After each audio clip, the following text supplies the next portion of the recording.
VS novel world में आपका स्वागत है, जहां हर कहानी आपको नए सफ़र पर ले जाती है। आनंद लीजिए और कहानियों की दुनिया में खो जाइए। चलिए अब शुरू करते हैं। जयंत अपनी क्रूर और स्पष्टवादी कार्यशैली के कारण अमोघा जैन के सामने लगभग घुटने टेकने की स्थिति में आ गया था। ये लड़की लोगों को बचाते या मदद करते समय भी असाधारण रूप से दबंग तरीके अपनाती है। यदि वह किसी सरल हृदय वाले व्यक्ति से मिलती, तो वे शायद बहुत जल्द ही उसकी कार्रवाइयों को गलत समझ लेते और शायद उससे नफरत भी करने लगते। युवा मालिक अमोघा, आपका मतलब क्या है? मयंक के हाथ में पैसों का थैला थोड़ा कांप रहा था, उसका मन कोरा पड़ गया था। मेरा उपनाम जैन है, अमोघा जैन ने मयंक को देखते हुए कहा। मयंक का मन खाली हो गया। हर कोई जानता है कि राजेश जैन राजमहल की राजसी सेना का कमांडर जैन परिवार है। अमोघा जैन का उपनाम जैन है और उसे राजेश जैन राजमहल में रिपोर्ट करने के लिए भेजा गया था। क्या इसका मतलब यह नहीं है? युवा मालिक अमोघा, क्या आप सच कह रहे हैं? मयंक का पूरा शरीर कांपने लगा, एक अविश्वसनीय खुशी उसके सीने में उमड़ रही थी। अमोघा जैन ने धीरे से सिर हिलाया। राजसी सेना केवल वफादार और न्यायप्रिय पुरुषों को चाहती है। मयंक की भाई बंधुता पहले ही अमोघा जैन को यह साबित कर चुकी थी कि वह राजसी सेना में शामिल होने के योग्य है, और टूटता किनारा से जीवित लौटने की उसकी क्षमता उसकी अपनी ताकत को भी साबित करती है। इसके अलावा, अमोघा जैन नहीं चाहती थी कि जिसे बचाने के लिए उसने इतनी परेशानी उठाई, वह ऐसे जीर्ण शीर्ण स्थान पर रहे। चूंकि वह उसका रोगी था, इसलिए वह उसे ऐसी दयनीय स्थिति में रहने की अनुमति नहीं देगी। मयंक अचानक जमीन पर घुटने टेक कर बैठ गया और अमोघा जैन के सामने 3 बार माथा टेका। मैं, मयंक, जीवन भर युवा मालिक अमोघा के आदेशों का पालन करूंगा। मैं युवा मालिक अमोघा का अनुग्रह पाकर भाग्यशाली हूं और मैं उन्हें 10 गुना चुकाऊंगा। अमोघा जैन ने न केवल उसकी जान बचाई, बल्कि उसे एक उज्ज्वल भविष्य भी दिया। घुमंतु साहसी अपना जीवन भाग दौड़ में बिताते हैं, अक्सर थोड़ी सी कमाई के लिए मौत के कगार पर डगमगाते रहते हैं। मयंक के भाई मर चुके हैं, और अगर वह अपने पुराने तरीके पर लौटता है, तो उसे अकेले ही काम करना होगा। परिणामस्वरूप, उसे पहले से कहीं अधिक खतरों का सामना करना पड़ेगा। मयंक ने कभी सपने में भी नहीं सोचा था कि वह एक दिन राजसी सेना में शामिल हो सकेगा। भले ही उसे केवल एक पैदल सैनिक बनाया जाए, या यहाँ तक कि उसे लकड़ी काटने और पानी ढोने के लिए कहा जाए, ये भी एक बड़ा उपकार होगा। खड़े हो जाओ, अमोघा जैन ने ठंडे स्वर में कहा। तब मयंक रोती हुई आंखों से खड़ा हो गया। अगर तुम्हें राजसी सेना का सदस्य बनना है, तो तुम्हारा शरीर इस लायक नहीं होगा। मेरे साथ आओ। अमोघा जैन ने मयंक को देखा। दवा लेने के बाद हालांकि उसकी चोटें दब गई थीं, लेकिन उसने जो दवा पहले दी थी, वह उसे पूरी तरह से ठीक नहीं कर सकती थी। इस बार मयंक और भी आज्ञाकारी था। अमोघा जैन ने जो कुछ भी कहा, उसने वही किया। अमोघा जैन के साथ भोजनालय लौटने के बाद, अमोघा जैन ने उसे वे गोलियां सौंप दी जो उसने मयंक के लिए तैयार की थीं। ये गोलियां विशेष रूप से मयंक के शरीर में जहर को लक्षित करने के लिए तैयार की गई थीं, और आधे महीने के भीतर जहर को पूरी तरह से खत्म कर देंगी। अमोघा जैन का भरपूर धन्यवाद करने के बाद, मयंक ने आखिरकार गोली निगल ली। जयंत और बाकी सब कमरे में बैठे थे, मयंक को देख रहे थे, जो अमोघा जैन के प्रति अत्यधिक आभारी था। उनकी आंखों में बहुत मनोरंजन था। मैं कहता हूँ, इस छोटी अमोघा को लोगों को ढूंढ ढूंढ कर राजेश जैन राजमहल में भरने की आदत कहाँ से लग गई? जयंत ने बगल में बैठे हरदेव से पैर फैलाकर पूछा।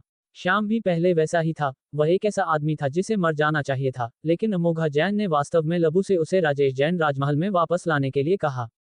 वह वास्तव में उसका उपयोग करने की हिम्मत रखती थी। और इस बार, मयंक को भी उसके द्वारा राजेश जैन राजमहल में भेजा गया। इसके अलावा, उसने पहले मयंक और जलद शिखर के सभी शिष्यों को राजेश जैन राजमहल की सेवा करने के लिए फंसाया था। जयंत केवल इतना ही कह सकता था कि अमोघा जैन वास्तव में राजेश जैन राजमहल की शक्ति में ईंट और पत्थर जोड़ने में कोई कसर नहीं छोड़ रही थी। वह किसी को भी इस्तेमाल कर सकती थी, चाहे उनकी पृष्ठभूमि कुछ भी हो, उसे राजेश जैन राजमहल में भेजने की हिम्मत रखती थी। जब मयंक ने अपना मन बना लिया, तो अमोघा जैन ने उसे टूटता किनारा जाने के बारे में बताया। ये सुनकर मयंक चौंक गया। बिल्कुल नहीं, युवा मालिक अमोघा, ऐसा नहीं है कि मैं आपको वहां ले जाने के लिए तैयार नहीं हूं, लेकिन टूटता किनारा बहुत खतरनाक है। साधारण लोग वहां नीचे जीवित नहीं रह सकते। ये जाल और जहर से भरा हुआ है। अगर आप सावधान नहीं रहे, तो आप चट्टान के नीचे मर जाएंगे। कृपया पुनर्विचार करें, युवा मालिक अमोघा। मयंक ने जल्दबाजी में सलाह दी। हमें जाना है, बस रास्ता दिखाओ, अमोघा जैन ने शांति से कहा। मयंक ने दांत पीसे और बार बार उसे मनाने की कोशिश की, लेकिन वह अमोघा जैन के मन को जरा भी नहीं बदल सका। बेबस होकर, उसने कहा, अगर युवा मालिक अमोघा टूटता किनारा जाना चाहते हैं, तो मुझे आपके साथ जाना होगा। अन्यथा, मैं युवा मालिक अमोघा को टूटता किनारा कभी नहीं ले जाऊंगा। आखिरकार, मैं वहां पहले भी जा चुका हूं और उस जगह से अधिक परिचित हूं। मयंक ने दृढ़ता से बात की, पहले ही तैयार था कि अगर कोई खतरा उत्पन्न हुआ तो वह अमोघा जैन की सुरक्षा के लिए अपनी जान जोखिम में डाल देगा। अमोघा जैन ने मयंक के अनुरोध पर कोई आपत्ति नहीं की। तब मयंक ने अमोघा जैन और अन्य लोगों को विस्तार से समझाया कि टूटता किनारा कहाँ स्थित है। चंबा शहर से टूटता किनारा तक की यात्रा में कम से कम आधा महीना लगेगा, जो मयंक की चोटों के ठीक होने के लिए पर्याप्त समय है। एक बार जब मयंक ने पुष्टि कर दी कि अमोघा जैन और बाकी सब टूटता किनारा जा रहे हैं, तो उसने यात्रा के लिए आवश्यक चीजों को तैयार करना शुरू कर दिया। वहां एक बार पहले जा चुका होने के कारण वह औसत व्यक्ति की तुलना में अधिक अनुभवी था और जानता था कि चट्टान के नीचे उसे किन चीजों की आवश्यकता हो सकती है। चट्टान के नीचे का तापमान बहुत कम होता है। यदि आप साधारण कपड़े पहनकर नीचे जाते हैं तो जल्द ही आपके अंग ठंडे और सुन्न महसूस होंगे। इसके अलावा जो कोहरा साल भर चट्टान के नीचे छाया रहता है, वह ठंड को नम ठंड में बदल देता है। चट्टान के नीचे पहुंचने के कुछ ही समय बाद आपके कपड़े नम हो जाएंगे। कड़ाके की ठंड के साथ मिलकर ये लोगों के लिए एक बड़ी यातना है। यदि आप टूटता किनारा जाना चाहते हैं तो सबसे बुनियादी बात यह है कि उपयुक्त कपड़े ढूंढें जो गर्म और नमी रोधी हों। चंबा शहर में कपड़ों की काफी दुकानें हैं, लेकिन ये दुकानें मुख्य रूप से पुष्पलता अकादमी के शिष्यों को पूरा करती हैं, इसलिए कपड़े और शैलियां दोनों ही बहुत उत्तम हैं और कीमतें काफी अधिक हैं। मयंक उन कई चीजों को जानता था जिनका उपयोग टूटी हुई किनारा चट्टान के नीचे किया जा सकता था, लेकिन ये चीजें बहुत महंगी थीं और उसके जैसे साहसी के लिए सस्ती नहीं थीं। अगर उस समय उसके पास वह पैसा होता तो शायद उसके सभी भाई नहीं मरते। ये जानते हुए कि पैसे की जरूरत है, अमोघा जैन ने तुरंत हरदेव को चंबा नीलामी घर भेज दिया ताकि वह वहां पहले बेचे गए रत्न पत्थरों से पैसे वापस ले सके। उसने इस दौरान परिष्कृत की गई कुछ गोलियां भी बेचने के लिए ले लीं। जब हेमंत ने हरदेव को देखा तो उसने उसके साथ धन की देवी जैसा व्यवहार किया, लगभग घुटने टेक कर उसका स्वागत किया। पूरे हस्तांतरण के दौरान हरदेव को एक शब्द भी कहने की आवश्यकता नहीं थी, हेमंत ने सब कुछ व्यवस्थित कर दिया था। इस बड़े ग्राहक को बनाए रखने के लिए हेमंत ने यहां तक कहा कि वह किसी भी वस्तु के लिए कोई कमीशन नहीं लेगा जिसे हरदेव उनके नीलामी घर में रखना चाहता था। वे उन्हें मुफ्त में नीलाम करेंगे। चंबा नीलामी घर को पैसा खोने की चिंता नहीं थी, क्योंकि उन गोलियों द्वारा लाए गए ग्राहक यातायात ने पहले ही सब कुछ भरपाई कर दी थी। एक बार जब कोई चंबा नीलामी घर में प्रवेश कर जाता तो उनके नीलामीकर्ता अपनी मधुर वाणी से अन्य नीलामी वस्तुओं से आसानी से और भी अधिक लाभ निकाल सकते थे। जब हरदेव होटल लौटी तो उसने चांदी के नोटों का एक ढेर मेज पर पटक दिया, जिससे जयंत, जो पास में खड़ा था, के मुंह में पानी आ गया। ए जयंत, तुम और मयंक जाकर चीजें तैयार करो। अमोघा जैन ने लापरवाही से चांदी के नोटों का एक मुट्ठी भर लिया, विशिष्ट राशि को देखे बिना, और उन्हें जयंत के हाथ में ठूंस दिया, जिससे जयंत बेहद उत्साहित हो गया। चक्रेश मुस्कुराया और बोला, मैं थोड़ा जानता हूं। तो ये तुम्हारा है। एक शब्द कहे बिना जयंत ने रत्न पत्थर जो उसे आवंटित किया गया था चक्रेश के सामने रख दिया। चक्रेश थोड़ा चौंक गया। उसने सोचा था कि जयंत और अन्य लोग उससे और अधिक प्रश्न पूछेंगे, इससे पहले कि वे उसे वस्तुएं सौंपने में सहज महसूस करते। आखिरकार एक रत्न रिंग बनाना कोई छोटी बात नहीं थी। यदि कोई दुर्भावनापूर्ण इरादे वाला व्यक्ति निर्माण प्रक्रिया में छेड़छाड़ करता तो वे रत्न रिंग को गंभीर रूप से घायल कर सकते थे। हालांकि जयंत ने केवल एक सरल प्रश्न पूछा था और उस पर इतना भरोसा किया था। ये वास्तव में चक्रेश की अपेक्षाओं से परे था। इसके तुरंत बाद हरदेव और अन्य लोगों ने बिना किसी हिचकिचाहट के रत्न पत्थरों को चक्रेश को सौंप दिया। क्या तुम्हें डर नहीं है कि मैं चीजों में छेड़छाड़ करूंगा? चक्रेश ने ऊपर जयंत और अन्य लोगों को देखा, उसकी आंखें साफ थीं। मुझे छोटी अमोघा के निर्णय पर भरोसा है। जयंत जोर से हंसा। वह छोटी लड़की अविश्वसनीय रूप से चतुर है, वह किसी ऐसे व्यक्ति को नहीं लाएगी जो उस पर विश्वास न करता हो। चक्रेश मुस्कुराया, एक मुस्कान जो उसकी आंखों तक पहुंची। मैं निश्चित रूप से इस कार्य को पूरा करूंगा, लेकिन रत्न रिंग बनाने के लिए मुझे अभी भी कुछ चीजों की आवश्यकता है।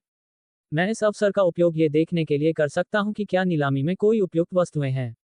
चक्रेश ने बहुत अधिक कहने का इरादा नहीं किया, वस्तुएं बनाना सबसे अच्छा इनाम होगा। समूह ने अपना निर्णय लेने के बाद उन्होंने बातचीत शुरू कर दी। चक्रेश के उनके साथ जुड़ने से जयंत, वह जीवंत चरित्र, फिर से कूदने लगा। हालांकि हरदेव और अन्य सभी ने सोचा कि ईमानदार और निष्कलंक चक्रवर्ती की तुलना में हमेशा मुस्कुराने वाला चक्रेश अधिक मनभावन था। चंबा शहर में केवल एक ही नीलामी घर है, जिसे चंबा नीलामी घर कहा जाता है, जो हर 3 दिन में आयोजित किया जाता है। वे आज वहीं थे। रात के खाने के बाद वे 6 भोजनालय से निकल गए। दिन के समय की तुलना में चंबा शहर रात में अधिक जीवंत था। रोशनी टिमटिमा रही थी, रात के अंधेरे को रोशन कर रही थी, और रंगीन लालटेन ऊंचे लटके हुए थे, जो व्यस्त सड़कों और गलियों को सजा रहे थे। रात में चंबा शहर बहुत अधिक दिलचस्प हो जाता है, जिसमें विभिन्न प्रकार के कलाकार, ओपेरा गायक, और दिन की तुलना में सड़कों पर और भी अधिक विक्रेता कतारबद्ध होते हैं। पूरी सड़क लोगों से खचाखच भरी थी। पुष्पलता अकादमी में बड़ी संख्या में शिष्य थे और कई प्रमुख बल विशेष रूप से उनके लिए आए थे। हालांकि पुष्पलता अकादमी के शिष्य अभी तक वास्तव में उभरे नहीं थे, लेकिन वे पुष्पलता अकादमी के प्रतिष्ठित नाम के कारण अन्य युवाओं की तुलना में पहले से ही एक उच्च प्रारंभिक बिंदु पर थे। कई बल इन शिष्यों की अपरिपक्वता का फायदा उठाना चाहते थे और उन्हें जीतना चाहते थे ताकि वे अपनी पढ़ाई पूरी करने के बाद लौटने पर अधिक सहायता प्रदान कर सकें। इसलिए चंबा शहर इस समय हमेशा असाधारण रूप से जीवंत रहता है। 6 किशोर भीड़ में मिल गए और जल्दी से समा गए। भीड़ के कारण अमोघा जैन सुंदरी को बाहर नहीं लाए, बल्कि उसे और काली बिल्ली को कमरे में छोड़ दिया। काली बिल्ली उस पर नजर रख रही थी ताकि वह इधर उधर न भागे। रास्ते भर चक्रेश की आंखें लगभग इसे सब कुछ देखने के लिए पर्याप्त नहीं थीं। जीवंत दृश्यों ने धीरे धीरे उसके दिल में खुशी फैला दी। सौभाग्य से जयंत मजबूत और स्वस्थ था और उसने चक्रेश और अमोघा जैन को पूरे रास्ते संरक्षित किया ताकि यह कमजोर और युवा लड़का भीड़ से अलग न हो जाए। फिर भी जब वह भीड़ भरी सड़कों से कम भीड़ भाड़ वाले क्षेत्र में चली गई तो चक्रेश के कपड़े अभी भी निचोड़ने से थोड़े झुर्रीदार थे। यहाँ वास्तव में जीवंत है, चक्रेश ने मुस्कुराते हुए कहा, भीड़भाड़ वाली भावना के बारे में पूरी तरह से लापरवाह। तुम्हें ये पसंद है? जयंत ने हाँफते हुए चक्रेश को देखते हुए पूछा। स्वर्ग जानता है कि इस प्रक्रिया में वह लगभग अपने जूते खो चुका था। मुझे ये पसंद नहीं है, लेकिन यह नया है, चक्रेश ने कहा। बस 2 और गलियां दूर चंबा नीलामी घर है। अगर हम अब वहां पहुंचते हैं तो हमें अधिकांश नीलामियों में भाग लेने में सक्षम होना चाहिए, गरिमा ने कहा। एक नक्शा उठाया जो उसने खुद बनाया था और इसे इलाके के संदर्भ में बताया। हालांकि अमोघा जैन को नहीं लगा कि उसके शब्द कुछ भी अपमानजनक हैं और बहुत शांति से सिर हिलाया। बस थोड़ा सा ही काफी होगा। मयंक काफी देर तक जमा रहा, पूरी तरह से हैरान। इस पतले और छोटे दिखने वाले लड़के में इतनी हिम्मत कहां से आई? वह न केवल उसके सड़ते हुए हाथों को देखने से नहीं डरती थी, बल्कि वह उनमें से कुछ को हटाना भी चाहती थी। क्या उसे यह घिनौना नहीं लगता? ये रहा पैसा, अमोघा जैन ने जोड़ा। मयंक ने बार बार अपने हाथ हिलाए। कोई जरूरत नहीं, कोई जरूरत नहीं, मैं वैसे भी ज्यादा दिन नहीं जी पाऊंगा। अगर आप वास्तव में इसे चाहते हैं। मयंक ने दांत पीसे और अपनी कमर से एक खंजर निकाला। वह वैसे भी मरने वाला था और उसके शरीर पर घाव इतने दर्दनाक थे कि वह खा पी नहीं पाता था। उसे अब कटने से कोई दर्द महसूस नहीं हो रहा था। अमोघा जैन का काला रत्न खरीदना पहले से ही उसके लिए एक बड़ा उपकार था, तो वह फिर से उसका पैसा कैसे ले सकता था? जैसे ही उसने बात की, मयंक मांस का एक टुकड़ा काटने वाला था, लेकिन अमोघा जैन ने उसे रोकने के लिए हाथ उठाया। मयंक ने कुछ भ्रम के साथ अमोघा जैन को देखा। मैं ये करूंगी, अमोघा जैन ने कहा। मयंक फिर से स्तब्ध रह गया और उसने कठोरता से अपने हाथ में खंजर अमोघा जैन को सौंप दिया। अमोघा जैन ने कुशलता से खंजर पकड़ लिया, जैसे कि वह अपने पिछले जीवन में एक स्केलपेल चला रही थी। अमोघा जैन की अजीब पकड़ देखकर मयंक ने कुछ नहीं कहा। अमोघा जैन ने मयंक की चोटों की फिर से सावधानीपूर्वक जांच की। ठीक तभी जब मयंक ने सोचा कि वह कट लगाने की हिम्मत नहीं करेगी, उसने तेजी से और निर्णायक रूप से मयंक की हथेली के किनारे से छोटी उंगली के नाखून के आकार का मांस का एक टुकड़ा काट दिया। तलवारबाजी इतनी तेज थी कि मयंक को थोड़ी देर बाद तक दर्द महसूस नहीं हुआ। एक ही झटके में अमोघा जैन ने बिना पलक झपकाए मांस का एक टुकड़ा काट दिया। उसने खंजर को क्षैतिज रूप से रखा, ब्लेड का उपयोग करके मांस के टुकड़े को खींच लिया और अपने दूसरे हाथ से उसने अपनी जेब से एक खाली बोतल निकाली और मांस के टुकड़े को अंदर डाल दिया। मयंक के पास अपने सामने के युवा व्यक्ति का वर्णन करने के लिए कोई शब्द नहीं था। उसने न केवल सड़ा हुआ मांस का टुकड़ा काट दिया, बल्कि उसने वास्तव में उसे रख भी लिया। क्या आप शायद एक स्मृति चिन्ह बनाने की योजना बना रहे हैं? कीमा बनाया हुआ मांस वाली बोतल को रखने के बाद अमोघा जैन ने अपनी जेब से एक और दवा की बोतल निकाली। अमोघा जैन ने हथेली के आकार की दवा की बोतल मयंक के सामने रख दी। दिन में 3 बार गुनगुने पानी के साथ एक गोली लें। निर्देश रिमार्कबली सरल थे। मयंक पूरी तरह से भ्रमित था कि क्या हो रहा है। वह केवल अमोघा जैन और फिर दवा की बोतल को देख सकता था। अमोघा जैन के शब्दों के मितव्ययी उपयोग को जानकर जयंत ने अपना गला साफ किया और दयालुता से मयंक को जवाब दिया, ये दवा आपकी चोट में मदद करेगी। बस वह जैसा कहती है वैसा ही ले लो।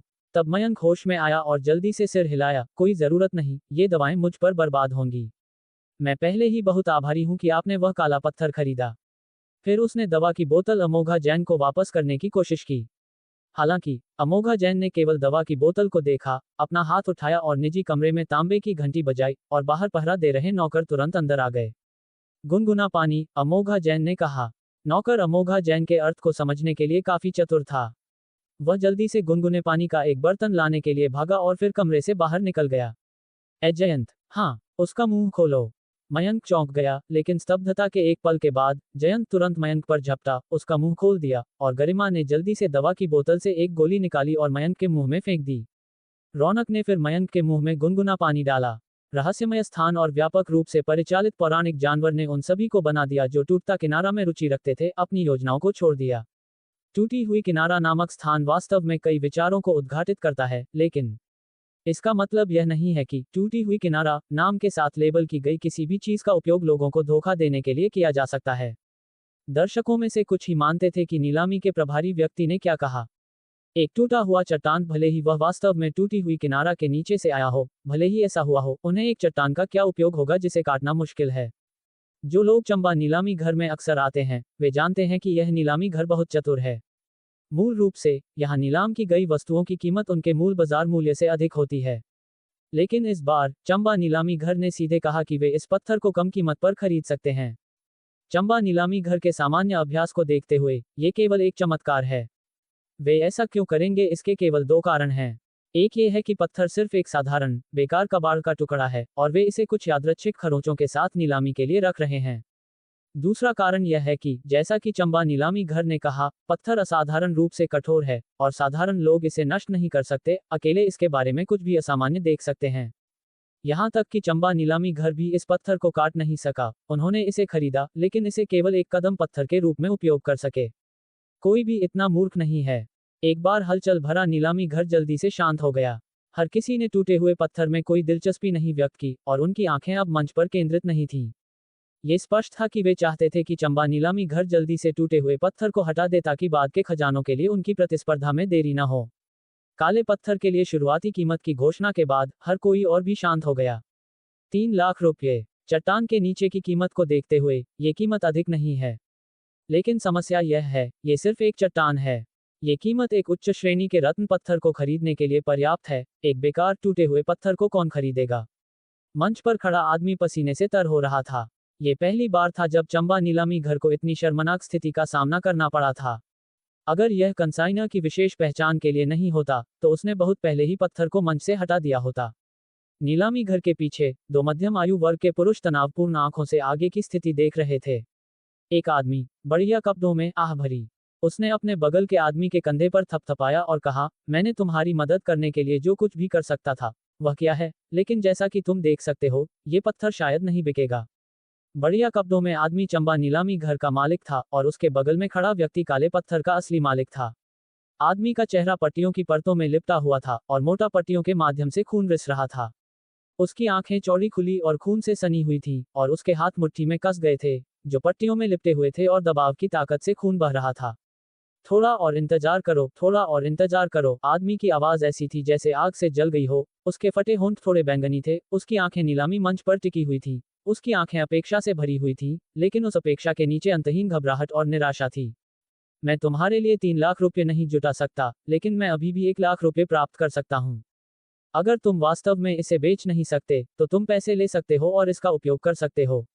तुम जानते हो कि मैं इस नीलामी घर का असली मालिक नहीं हूँ और मैं बस इतना ही पेश कर सकता हूँ। बढ़िया कपड़ों में आदमी, जो घायल आदमी का एक पुराना परिचित था, ने उसे दया के साथ सांत्वना दी। लेकिन आदमी ने सिर हिलाया। 3 लाख रुपये के बिना ये बस पर्याप्त नहीं है, बिल्कुल भी पर्याप्त नहीं है। बढ़िया कपड़ों में आदमी ने आह भरी, ये कुछ भी नहीं से बेहतर है, तुम इसे ले सकते हो। आदमी ने बार बार सिर हिलाया। 1 लाख रुपये कैसे पर्याप्त हो सकते हैं? वह 10 जीवन हैं। वे भाई हैं जिन्होंने मेरे साथ अपनी जान जोखिम में डाली है। मैं कैसे? अगर मैं ये पैसा नहीं जुटा सकता और उनके परिवारों को नहीं दे सकता, तो मैं परलोक में अपने भाइयों का सामना कैसे कर सकता हूँ? जैसे ही आदमी बोला, वह भावना से कांप उठा। उसके शरीर में दर्द लगातार उसे उस दिन हुई हर चीज की याद दिला रहा था। उनमें से 11 टूटी हुई किनारा नीचे उतरे, लेकिन केवल वही बच पाया। उसके भाई सभी उस भयानक जगह पर पीछे छूट गए थे। उनके अवशेष कभी वापस नहीं लाए गए। अगर वह अपने परिवार की आजीविका सुनिश्चित नहीं कर सका, तो वह एक सुअर या कुत्ते से भी बदतर होगा। ये काला पत्थर 11 पुरुषों के खून में भीगा हुआ है। इसे उनमें से 10 के जीवन से खरीदा गया था। 11 में से जो टूटी हुई किनारा नीचे उतरे, केवल वह और वह पत्थर जो बहुत पहले पहाड़ पर वापस खींच लिया गया था, बच गए। आदमी को याद नहीं था कि उसने अकेले पत्थर को कैसे घसीटा। उसे बस इतना पता था कि उसका दर्शन पूरे रास्ते आंसू और खून से भरा था। बढ़िया कपड़ों में आदमी केवल असहाय रूप से आह भर सकता था। उसने उसे उस दिन चंबा शहर के बाहर खून से सना हुआ पाया था। उस समय उसने सोचा था कि आदमी निश्चित रूप से मरने वाला है, क्योंकि भयानक चोटें लगभग घातक थीं।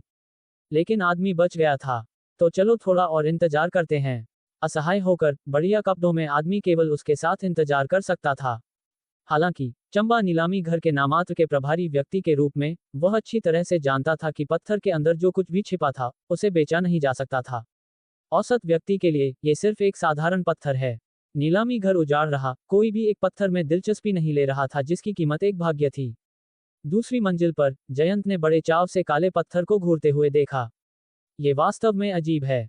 इस दुनिया में वास्तव में ऐसे लोग हैं जो 3 लाख रुपए में पत्थर बेच रहे हैं। क्या ये व्यक्ति पागल है? वह वास्तव में नहीं जानता था कि टूटता किनारा किस तरह की जगह थी, लेकिन ऐसे पत्थर की शुरुआती कीमत पुष्पलता अकादमी की ट्यूशन फीस जितनी अधिक थी। इसने वास्तव में जयंत को इतना चौंका दिया कि उसका जबड़ा जमीन पर गिर गया। चाहे वह पागल हो गया हो या नहीं, कोई भी वैसे भी उसके साथ पागल नहीं होने वाला है। क्या तुमने नहीं देखा कि नीचे के लोग पूरी तरह से उस पत्थर को अनदेखा कर रहे हैं? गरिमा ने कंधे उचकाए। अपनी गहरी अवलोकन कौशल के साथ उसने पहले ही ध्यान दिया था कि नीचे के लोग अधीर हो रहे थे। उसने अनुमान लगाया कि यह अविश्वसनीय नीलामी वस्तु दूर होने से पहले ज्यादा समय नहीं लगेगा। मैं बस उत्सुक हूं, कोई भी नीलामी घर में एक टूटा हुआ चट्टान लाने के लिए इतना आश्वस्त कैसे हो सकता है? जयंत ने अपने होंठ सिकुड़े। वे इतने गरीब थे कि वे भोजन भी नहीं खरीद सकते थे, क्या वे नहीं थे? उन्हें कामकाजी वर्ग की भावनाओं के लिए कुछ विचार रखना चाहिए।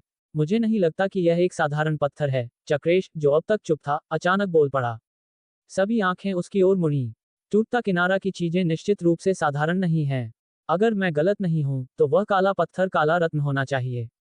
काला रत्न को काला चांदी में परिष्कृत किया जा सकता है, जिसका उपयोग रत्न रिंग बनाने के लिए किया जा सकता है, और प्रभाव किसी भी सोने या चांदी धातु से बेहतर है। हालांकि काला रत्न अत्यंत कठोर और काटने में मुश्किल है, लेकिन इसे आग की लपटों से शांत करना संभव है।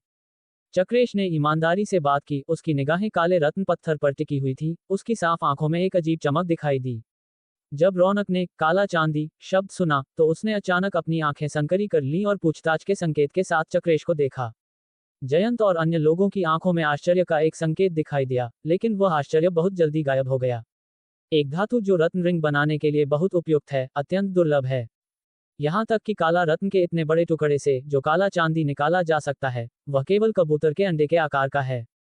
चक्रेश ने खुद से कहा, फिर रुका और अमोघा जैन को देखा। छोटी अमोघा, वह चीज वास्तव में तुम्हारे लिए रत्न रिंग बनाने के लिए उपयुक्त है। मैं इस पर बोली क्यों नहीं लगाता? रत्न पत्थर पहले से ही उपलब्ध हैं, लेकिन बनाने के लिए उपयुक्त धातु का चयन अभी तक नहीं किया गया है। कोई जरूरत नहीं, अमोघा जैन ने कहा। मैं इसे खरीदूंगी। चक्रेश एक पल के लिए रुक गया। अमोघा जैन ने चक्रेश को देखने के लिए मुड़ी। तुम इसे वहन नहीं कर सकते। चक्रेश के चेहरे पर तुरंत एक शर्मनाक लालिमा दिखाई दी। वह वास्तव में इस बिंदु को भूल गया था। वह शायद ही कभी बाहर गया था और बाहर की कीमतों से विशेष रूप से परिचित नहीं था। छोड़ने से पहले चक्रवर्ती ने उसे कई हजार रुपए दिए थे, लेकिन 3 लाख रुपए की तुलना में वे कुछ हजार रुपए बस कुछ भी नहीं थे। वहन नहीं कर सकता। चक्रेश के सुंदर चेहरे पर एक लालिमा फैल गई। जयंत जोर से हंसा, पूरी तरह से अपनी शांति खो बैठा और चक्रेश के कंधे पर थपथपाया। छोटी चक्रेश, डरो मत, हमारे पास एक बड़ा चीनी डैडी है जो बहुत अमीर है और छोटी अमोघा की देखभाल कर रहा है। ये कहने के बाद उसने एक विशेष रूप से चापलूसी अभिव्यक्ति के साथ अमोघा जैन को देखा। अमोघा जैन ने चुपचाप उस पर अपनी आंखें घुमाईं। जयंत और बेशर्म हो रहा है, गरिमा ने ताना मारा। हालांकि जयंत ने लापरवाही से कहा, अगर तुम्हें कोई शर्म है तो इसे खुद खरीदो। कोई धुआं और चुप्पी नहीं। हरदेव केवल असहाय रूप से सिर हिला सकता था। अमोघा जैन के संरक्षण के तहत दोनों जयंत भाइयों का नैतिक मूल्य वास्तव में टुकड़ों में टूट गया था। अपना मन बनाने के बाद अमोघा जैन ने दूसरी मंजिल पर तांबे की घंटी बजाई। एक स्पष्ट घंटी बजी। नीलामी घर, जो फुसफुसाहट से भरा हुआ था, तुरंत शांत हो गया और हर किसी ने दूसरी मंजिल पर निजी कमरों की ओर देखा। तांबे की घंटी की आवाज दूसरी मंजिल पर उन मेहमानों की एक अधिसूचना थी जिन्होंने अपनी बोली लगाई थी। बैकस्टेज, वह आदमी जो निराशा में था, अचानक ऊपर देखा और घंटी के स्रोत को देखा। दूसरी मंजिल पर एक निजी कमरे में एक छोटा और सुंदर युवा लड़का रेलिंग के पास खड़ा था। उसके हाथ में एक तांबे की घंटी थी। युवा लड़के ने उस नौकर से कुछ कहा जो जल्दी से ऊपर आया था, और चंबा नीलामी घर के नौकर ने तुरंत चिल्लाया, निजी कमरे नंबर 1 में मेहमान ने 3 लाख रुपए की बोली लगाई है।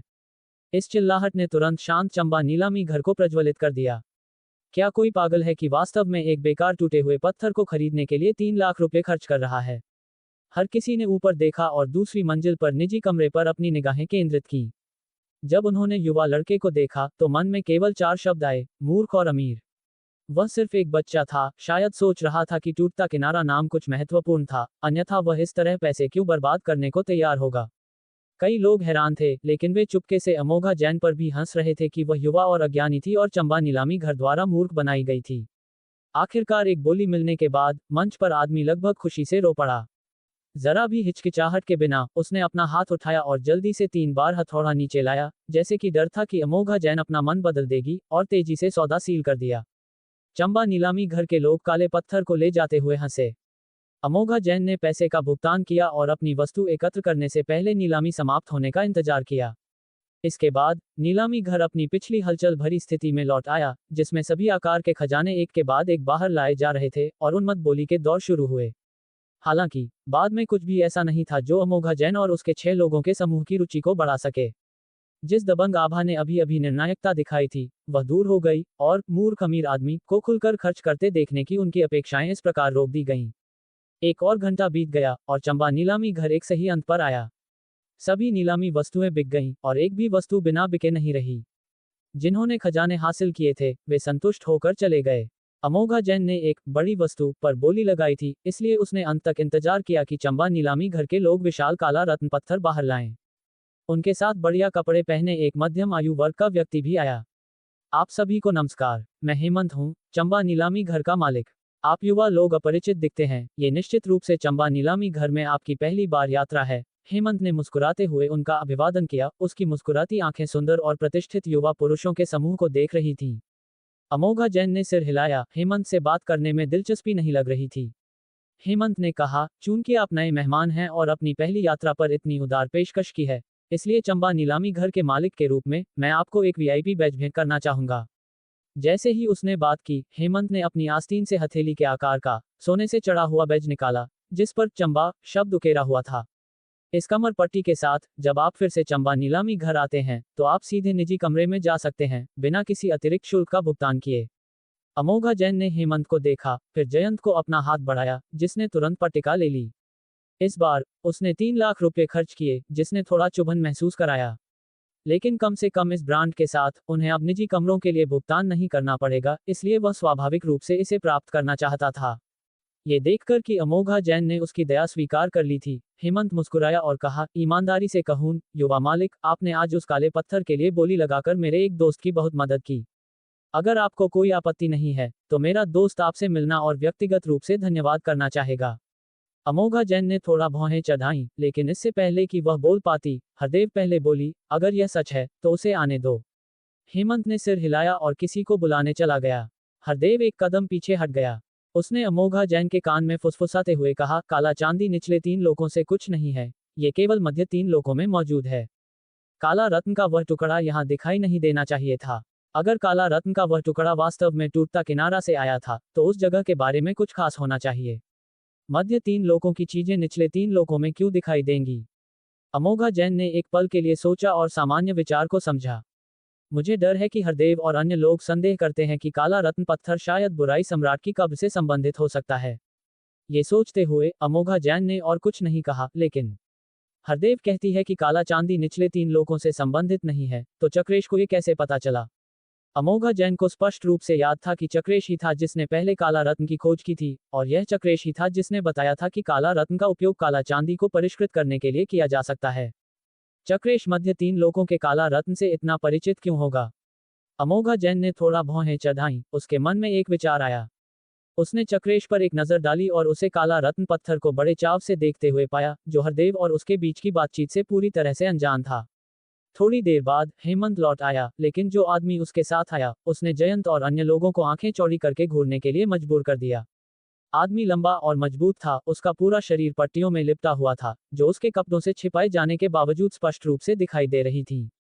यहाँ तक कि इससे पहले कि वह करीब आता, खून की तेज गंध हवा में भर गई। केवल उसकी आंखें, कान, नाक और मुंह ही खुले थे, और यहाँ तक कि उसका सिर भी पट्टियों की परतों में लिपटा हुआ था, जो कभी बर्फ सफेद पट्टियां अब खून से थोड़ी लाल हो गई थीं। वह धीरे धीरे चला, उसकी लंबी आकृति उत्पीड़न की एक मजबूत भावना दे रही थी। जब वह अमोघा जैन के पास पहुंचा, तो उसने अचानक अपने हाथों को एक साथ मिलाया और सोलमली झुक गया। मैं मयंक हूँ और मैं इस छोटे भाई को उसकी उदारता के लिए धन्यवाद देता हूँ। मयंक की मजबूत आवाज ने लगभग लोगों को उसकी चोटों को भूलने पर मजबूर कर दिया। मयंक आज जो कुछ भी हुआ था उसके बारे में निशब्द था। अगर वह 3 लाख रुपये नहीं जुटा सका तो उसके पास परलोक में अपने भाइयों को देखने के लिए कोई चेहरा नहीं होगा। आज नीलामी में स्थिति ने उसे बार बार निराशा दी थी। अमोघा जैन ने उसे तब आशा दी जब वह पूरी निराशा में था। ये 3 लाख रुपये उसके लिए अत्यंत महत्वपूर्ण थे। कोई जरूरत नहीं, अमोघा जैन ने शांति से कहा। आदमी पर खून की गंध ने उसे थोड़ा भौहें चढ़ाने पर मजबूर कर दिया। वह रुकी और फिर कहा, तुम टूटता किनारा गए हो। मयंक ने मान लिया कि अमोघा जैन को विश्वास नहीं था कि काला पत्थर टूटता किनारा से प्राप्त किया गया था, इसलिए उसने तुरंत कहा, हाँ, मैं वहां गया हूँ। ये काला पत्थर मेरे भाइयों और मैंने चट्टान के नीचे पाया था। मुझे टूटता किनारा के बारे में बताओ और वह तुम्हारा धन्यवाद होगा, अमोघा जैन ने कहा। मयंक थोड़ा चौंक गया। ये देखकर कि अमोघा जैन की तरफ युवा किशोर थे, उसने मान लिया कि वे सिर्फ युवा और उग्र थे और बहु अफवाह वाले टूटता किनारा में दिलचस्पी लेने लगे थे, इसलिए वह आसानी से सहमत हो गया। हेमंत ने भोजनालय के बारे में पूछताछ की जहां अमोघा जैन और उसके साथी ठहरे हुए थे और किसी को पहले भोजनालय में काला रत्न पत्थर पहुंचाने के लिए भेजा। फिर उसने अमोघा जैन और उसके साथियों को एक निजी कमरा प्रदान किया ताकि वे बैठ सकें और धीरे धीरे बात कर सकें। उसने चंबा नीलामी घर के नौकरों को चाय और नाश्ता भेजने का भी निर्देश दिया, जो बहुत विचारशील था। एक बार निजी कमरे में बैठने के बाद मयंक स्पष्ट रूप से असहज था। वह 30 साल से अधिक उम्र का था और आमतौर पर समान उम्र के अपने भाइयों के साथ पीता और खाता था। अचानक किशोरों के एक समूह के साथ बैठना और चैट करने का विचार, जो उसकी उम्र के आधे ही थे, उसे काफी अजीब महसूस कराता था। ये देखकर कि अमोघा जैन और अन्य लोग साधारण रूप से कपड़े पहने हुए थे, लेकिन उनके कपड़े बेहतरीन सामग्री से बने थे और उनमें से प्रत्येक के सुंदर चेहरे और असाधारण स्वभाव थे, साधारण युवाओं के विपरीत, मयंक और भी घबरा गया। भाई मयंक, कृपया कुछ चाय पी लो और फिर हमें धीरे धीरे विवरण बताओ। गरिमा ने मयंक की बेचैनी को नोटिस किया और मुस्कुराते हुए उसे एक कप चाय दी। जब मयंक ने पहली बार एक आकर्षक और प्यारी युवा लड़की को मुस्कुराते हुए और उससे बात करते हुए देखा, तो कप लेते समय उसका हाथ थोड़ा कांप गया। उसने जल्दी से इसे पी लिया, फिर खुद को शांत किया और अमोघा जैन और अन्य लोगों को देखते हुए कहा, मैं आधे महीने पहले अपने भाइयों के एक समूह के साथ टूटता किनारा गया था। ईमानदारी से कहूं, मेरे भाई और मैं आमतौर पर दूसरों से आत्मा जानवरों का शिकार करने के लिए कमीशन स्वीकार करके आजीविका कमाते हैं। टूटता किनारा विश्वासघाती और बहुत एकांत है। हालांकि टूटता किनारा के बारे में कई अफवाहें हैं, लेकिन बहुत कम लोग वास्तव में जानते हैं कि यह कहाँ है। हमें टूटता किनारा में कोई विशेष दिलचस्पी नहीं थी, हम केवल एक कमीशन प्राप्त करने के बाद संयोग से वहां गए थे। अपने जाने से पहले के उन क्षणों को सोचते हुए मयंक को ऐसा लगा जैसे उसका दिल फट रहा हो। उसके कभी परिचित भाई अब उसे हमेशा के लिए छोड़ चुके थे। मयंक और उसके भाइयों ने हमेशा दूसरों से कमीशन स्वीकार करके आजीविका कमाई है। वे अक्सर रत्न पत्थर प्राप्त करने के लिए आत्मा जानवरों का शिकार करते हैं और कारवां को एस्कॉर्ट करने के लिए कमीशन भी लेते हैं। वह हेमंत से मिला क्योंकि उसने पहले चंबा नीलामी घर के लिए कुछ सामान एस्कॉर्ट किया था।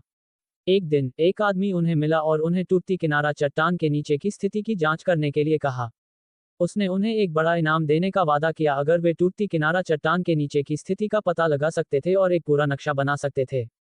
वेतन इतना अधिक था कि यह उनके लिए जीवन भर आराम से रहने के लिए पर्याप्त होगा। हालांकि टूटता किनारा की खतरनाक प्रतिष्ठा लंबे समय से रही है, लेकिन बहुत कम लोग वास्तव में वहां गए हैं। कई लोग तो ये भी नहीं जानते कि टूटता किनारा कहाँ है। हालांकि वे जानते हैं कि टूटता किनारा बहुत खतरनाक हो सकता है। मयंक और उसके भाइयों ने आखिरकार उस पैसे को कमाने और अपने परिवारों की आजीविका सुनिश्चित करने के लिए कमीशन लेने का फैसला किया। वह आदमी काफी उदार था, उसने तुरंत उन्हें 2 लाख रुपए जमा दिए। हाथ में पैसे के साथ मयंक और उसके साथी और भी प्रेरित थे। उन्होंने पैक किया और टूटता किनारा के लिए निकल पड़े। उस आदमी ने उन्हें एक नक्शा दिया जिसमें टूटता किनारा का स्थान स्पष्ट रूप से दर्शाया गया था। उस नक्शे से निर्देशित होकर वे आखिरकार टूटता किनारा पहुंचने से पहले आधे महीने तक यात्रा करते रहे। टूटी हुई किनारा चट्टान एक पर्वत श्रृंखला में स्थित है। चट्टान ऊंची है और चट्टान के किनारे तक पहुंचने के लिए भी किसी को घने जंगल की परतों को पार करने की आवश्यकता होती है। जंगल में कई आत्मा जानवर भी हैं। मयंक और उसके साथियों ने खतरनाक जंगल से भागने के लिए अपने अनुभव पर भरोसा किया। जब वे टूटी हुई किनारा चट्टान पर पहुंचे, तो वे समझ गए कि चट्टान का नाम टूटी हुई किनारा चट्टान क्यों रखा गया था। चट्टान का चेहरा ऐसा दिखाई दिया जैसे इसे एक तेज ब्लेड द्वारा काट दिया गया हो। किनारे पर सफेद धुंध और घूमते हुए बादलों का एक विशाल विस्तार, जिससे ऐसा लगता था कि बादलों का एक समुद्र हवा से बाहर निकाला गया था, जहां तक आंख देख सकती थी। पहले मयंक और उसके समूह भी जो उन्होंने देखा उससे चौंक गए थे, लेकिन उन्हें जल्दी से अपना मिशन याद आया। उन्होंने सैकड़ों मीटर लोहे की जंजीरें तैयार की और यहाँ तक कि जंजीरें भी लाए जिन्हें यात्रा के बीच में बढ़ाया जा सकता था। सब कुछ अच्छी तरह से तैयार था। उन्हें उस चट्टान से नीचे उतरने में कई दिन लग गए, जिसके दौरान उन्होंने रस्सियों पर लटकते हुए आराम किया और खाया।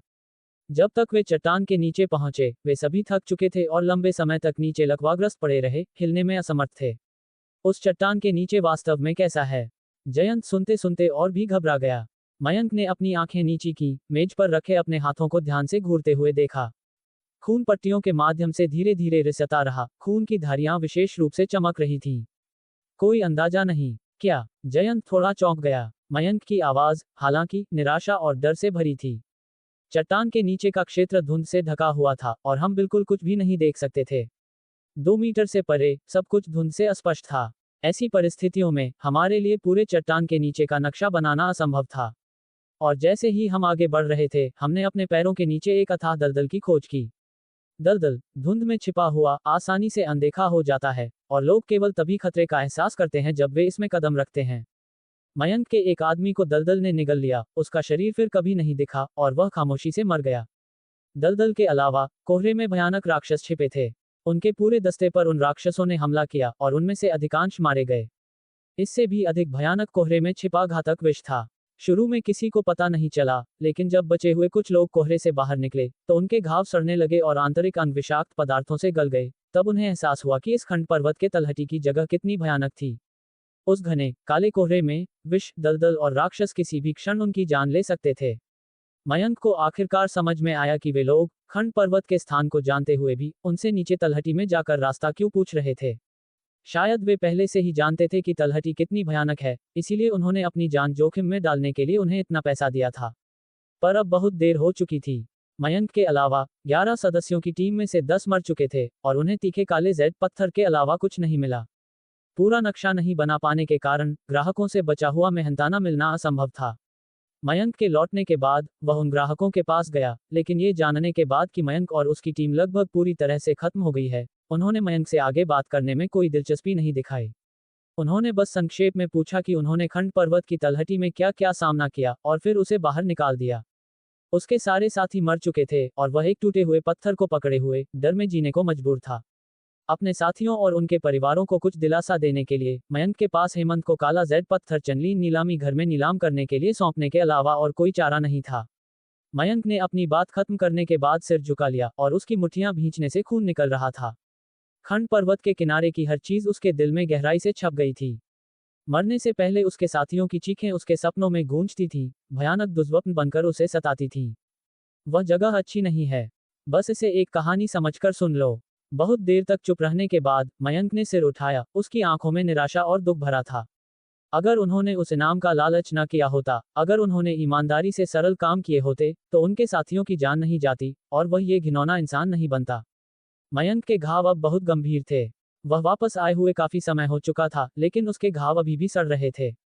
पट्टियां घावों की रक्षा के लिए नहीं थीं, बल्कि केवल इसलिए थीं ताकि वह दूसरों को डरावना न लगे। उसका शरीर खंड पर्वत के विष से भरा हुआ था। वह जानता था कि उसके पास जीने के लिए ज्यादा समय नहीं बचा है। उसकी बस यही उम्मीद थी कि मरने से पहले, वह अपने मारे गए साथियों के परिवारों का ध्यान रख सके। अमोघा जैन ने मयंक की बातों को शांत भाव से सुना, उसके चेहरे पर कोई भाव नहीं था। हालांकि, जयंत और अन्य लोग बहुत गंभीर दिख रहे थे। क्या मैंने तुम्हें डरा दिया? हाँ, कोई बात नहीं, बस हमें उस जगह पर नहीं जाना है। मयंक ने सोचा कि किशोरों का समूह उसके अनुभवों से डर गया है, इसलिए उसने तुरंत अपना स्वर बदल लिया और हल्के अंदाज में बात की। आप अभी के लिए चंदलीन नगर में ही रहेंगे, अमोघा जैन ने अचानक कहा। मयंक थोड़ा चौंका, फिर हिचकिचाते हुए सिर हिलाया। हम मूल रूप से चंदलीन नगर के ही हैं, इसलिए मैं स्वाभाविक रूप से यहीं का हूँ। अगर आप जल्द ही मुझसे मिलना चाहते हैं, तो आप उत्तरी गली के आखिरी घर पर जा सकते हैं।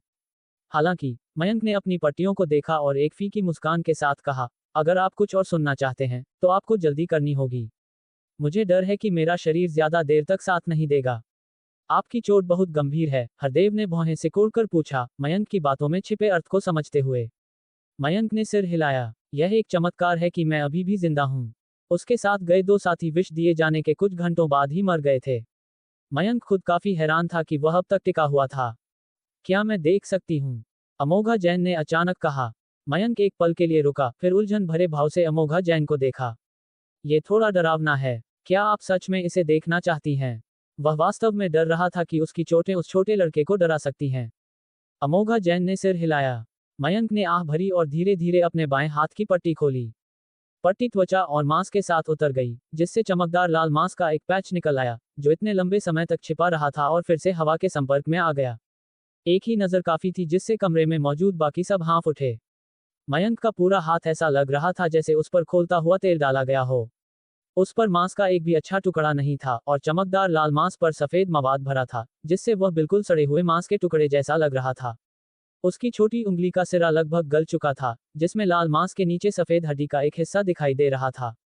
खून की तेज गंध सड़ांध की बदबू के साथ मिलकर निजी कमरे में भर गई। जयंत और बाकी लोगों के चेहरे थोड़े पीले पड़ गए। मयंक को दुख हुआ और उसने जल्दी से पट्टियों को वापस लपेटने की कोशिश की, लेकिन एक छोटा, गोरा हाथ मेज पर बिखरी हुई पट्टियों पर दब गया। अमोघा जैन ने मयंक के सड़ते हुए हाथों को देखते हुए आंखें सिकोड़ लीं। उसके हाथों की हालत कुछ हद तक उन विषयों जैसी थी जो उसने पहले बनाए थे, लेकिन सड़न बहुत धीमी थी और मांस के फिर से बनने की संभावना कम थी। सड़ते हुए हाथ के घिनौनेपन की पूरी तरह से अनदेखी करते हुए अमोघा जैन खड़ी हो गई और ध्यान से मयंक के हाथ की हालत का मुआयना करने लगी। अमोघा जैन के इस काम से मयंक चौंक गया। सबसे छोटे लड़के ने जरा भी डर नहीं दिखाया। पीछे हटने के बजाय वह घाव की जांच करने के लिए आगे बढ़ा। भगवान जानता है, जब वह अपने सड़े हुए मांस को देखता था तो उसे खुद ही घिन आती थी और उल्टी करने का मन करता था। लेकिन वह छोटा लड़का शांत और संयमित रहा। जैसे ही मयंक कुछ कहने वाला था, उसके सामने बैठे जयंत ने अचानक शक का इशारा किया और फिर मयंक को एक दोस्ताना और चंचल मुस्कान दी। मयंक को पता नहीं था कि अमोघा जैन क्या करने वाली है, लेकिन एक मरते हुए आदमी को किसी चीज की चिंता नहीं होती। अगर अमोघा जैन डरती नहीं है और देखना चाहती है, तो वह उसे खुलकर देखने दे सकता था। काफी देर बाद अमोघा जैन वापस बैठ गईं और मयंक को ठंडी नजर से देखते हुए बोली, मुझे थोड़ा मांस चाहिए।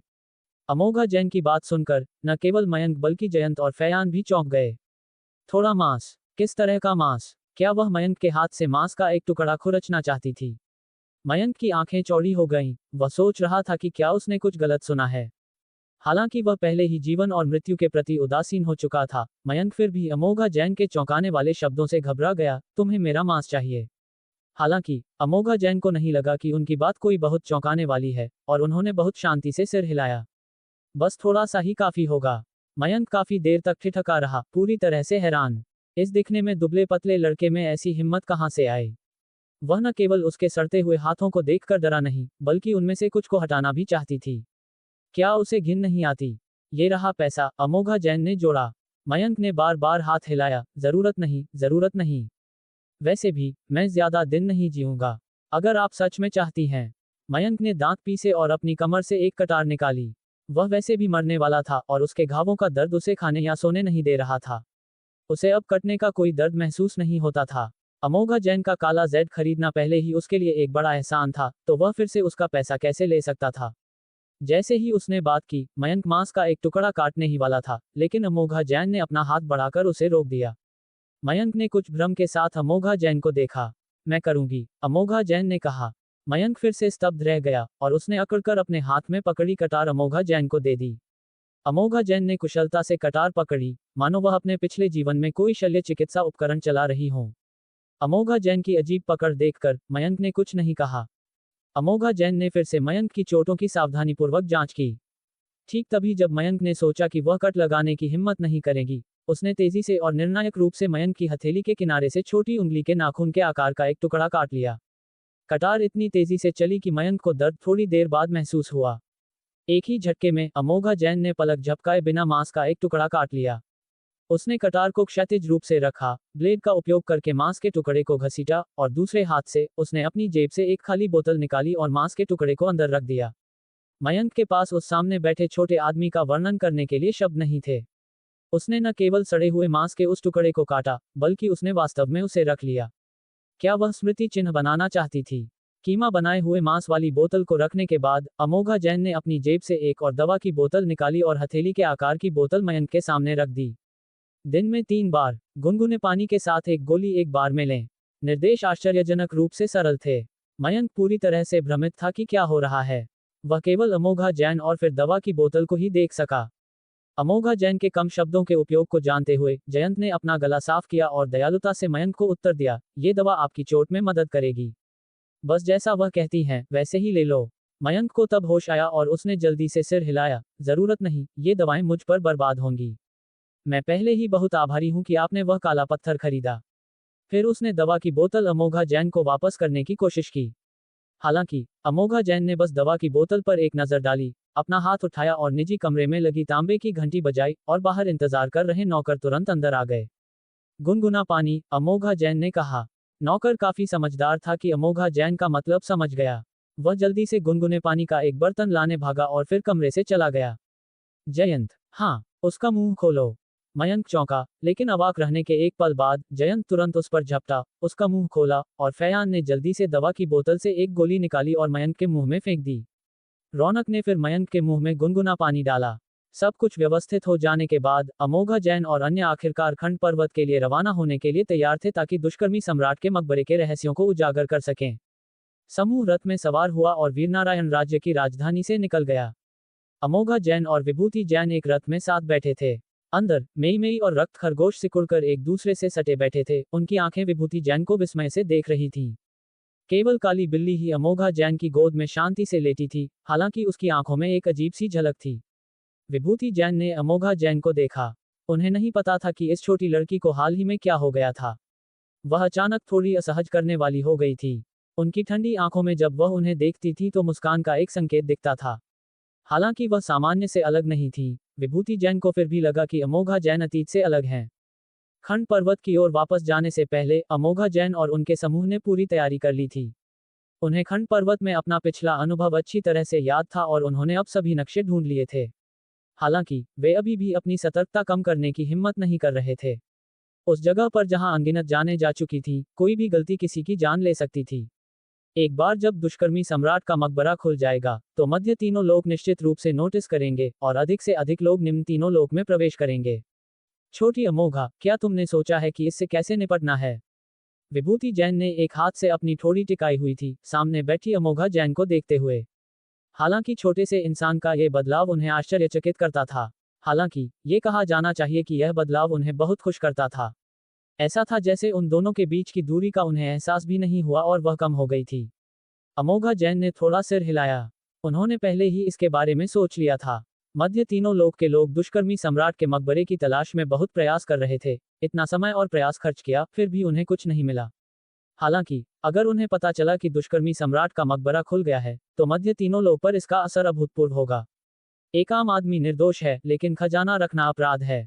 एक बार जब मध्य तीनों लोक के लोगों को पता चल जाएगा कि यह उन्होंने ही दुष्कर्मी सम्राट के मकबरे को खोला है, तो उन्हें संभवतः अनगिनत पीछा करने वालों का सामना करना पड़ेगा। हालांकि 12 महल के लोगों को अभी तक दुष्कर्मी सम्राट के मकबरे का सही स्थान नहीं मिला है, फिर भी उन्होंने अपने अधीनस्थों को उस क्षेत्र का निरीक्षण करने के लिए जरूर नियुक्त किया होगा। दुष्कर्मी सम्राट के मकबरे को तुम्हारा खोलना स्वाभाविक रूप से उनकी नजर से नहीं बचेगा। इसलिए मैं तुम्हें सुझाव देता हूं कि जब तक तुम्हारे पास पर्याप्त शक्ति न हो, तब तक तुम दुष्कर्मी सम्राट के मकबरे से हल्के में बाहर न निकलो। विभूति जैन का लहजा गंभीर था। ये कहने की जरूरत नहीं है कि दुष्कर्मी सम्राट का मकबरा मध्य तीनों लोक के लिए कितना आकर्षक है। दुष्कर्मी सम्राट के मकबरे में खजानों को जब्त करने के लिए वे कोई कसर नहीं छोड़ेंगे और अमोघा जैन और उनके समूह तीनों लोगों के हमलों का लक्ष्य बन जाएंगे। अमोघा जैन ने अपने होंठ भींचे। वह ये कैसे नहीं जानती थी कि दुष्कर्मी सम्राट के मकबरे को खोलना तो बस शुरुआत थी। जिस क्षण उन्होंने दुष्कर्मी सम्राट के मकबरे में प्रवेश किया, लगभग इसका मतलब था कि वे पूरे मध्य तीनों लोक के दुश्मन बन जाएंगे। अगर उनमें खुद को बचाने की क्षमता की कमी है, तो भले ही वे दुष्कर्मी सम्राट के मकबरे में सब कुछ हासिल कर लें, यह अंततः मध्य तीनों लोक के लोगों द्वारा छीन लिया जाएगा। पहले जो कुछ भी उन्होंने किया, वह केवल दूसरों को लाभ पहुंचाने के लिए था। मैं दुष्कर्मी सम्राट के मकबरे के अंदर बैंगनी आत्मा क्षेत्र में सेंध लगाने की कोशिश करने की योजना बना रही हूं। अमोघा जैन ने विभूति जैन को कुछ नाराजगी के साथ देखा। वह वर्तमान में एक नीली आत्मा है और कम समय में उनके लिए बैंगनी आत्मा में सेंध लगाना मुश्किल होगा। हालांकि मौजूदा स्थिति उन्हें ये जुआ खेलने के लिए मजबूर करती है। ये तो बस शुरुआत है। अमोघा जैन जिसे बचाना चाहती हैं वह न केवल खुद है, बल्कि परिवार और दोस्त भी हैं जिनकी वह परवाह करती हैं। इसके अलावा अमोघा जैन ने विभूति जैन को देखा। उन्हें नहीं पता था कि विभूति जैन की वास्तविक पृष्ठभूमि क्या थी, लेकिन उन्होंने स्पष्ट रूप से अनुमान लगाया कि उनकी पहचान निश्चित रूप से सरल नहीं थी। ये वास्तव में अजीब था कि उनकी जैसी शक्ति वाला कोई व्यक्ति निम्न तीनों लोक में चला गया था। फिर उन्हें वह दृश्य याद आया जब वह पहली बार विभूति जैन से मिली थी। वह एक गुफा में बंद थे और उनके शरीर पर लोहे की जंजीरें थीं। वे जंजीरें साधारण जंजीरें नहीं थीं। अन्यथा विभूति जैन की क्षमताओं के साथ कुछ जंजीरें उनकी गतिविधियों को कैसे प्रतिबंधित कर सकती थीं? वह गुफा में क्यों फंसे हुए थे? उन्हें किसने फंसाया था? जब वह कभी कभार गायब हो जाते थे तो वह क्या कर रहे होते थे? अमोघा जैन ने पहले कभी इसके बारे में नहीं पूछा था, न ही वह ज्यादा सोचना चाहती थी, लेकिन अब वह इसके बारे में सोचे बिना नहीं रह सकी। विभूति जैन की शक्ति को सीधे तौर पर देखने के बाद वह कल्पना भी नहीं कर सकती थी कि किस तरह का व्यक्ति उन्हें बांध सकता था। भले ही अमोघा जैन को नहीं पता था कि उनका दुश्मन कौन था, उनके दिमाग में एक विचार आया। शायद एक दिन उन्हें अब विभूति जैन की सुरक्षा की आवश्यकता नहीं होगी। शायद एक दिन वह उनके साथ कंधे से कंधा मिलाकर खड़ी हो पाएंगी और किसी की भी शत्रुता का सामना कर पाएंगी। वह भी उनकी मदद करना चाहती थी। क्या तुम मुझे इस तरह क्यों घूर रही हो? छोटी अमोघा, क्या तुम फिर से मेरे बारे में सोच रही हो? विभूति जैन ने मुस्कान के साथ अमोघा जैन को देखा।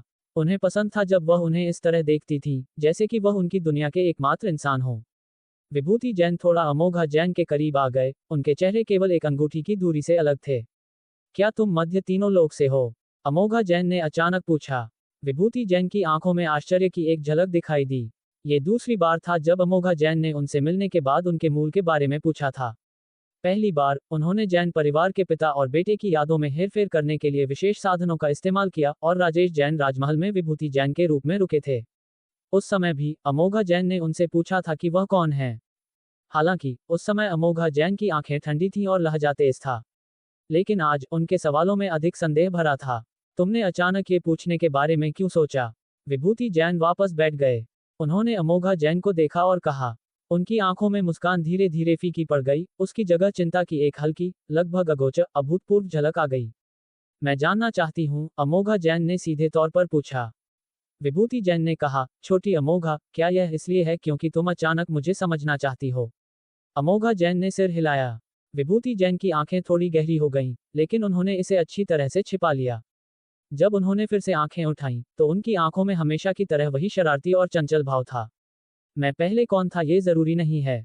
तुम्हें बस इतना जानने की जरूरत है कि जिस क्षण मैंने राजेश जैन हवेली में प्रवेश किया, मैं विभूति जैन बन गया, वह विभूति जैन जिसे तुम जानती हो।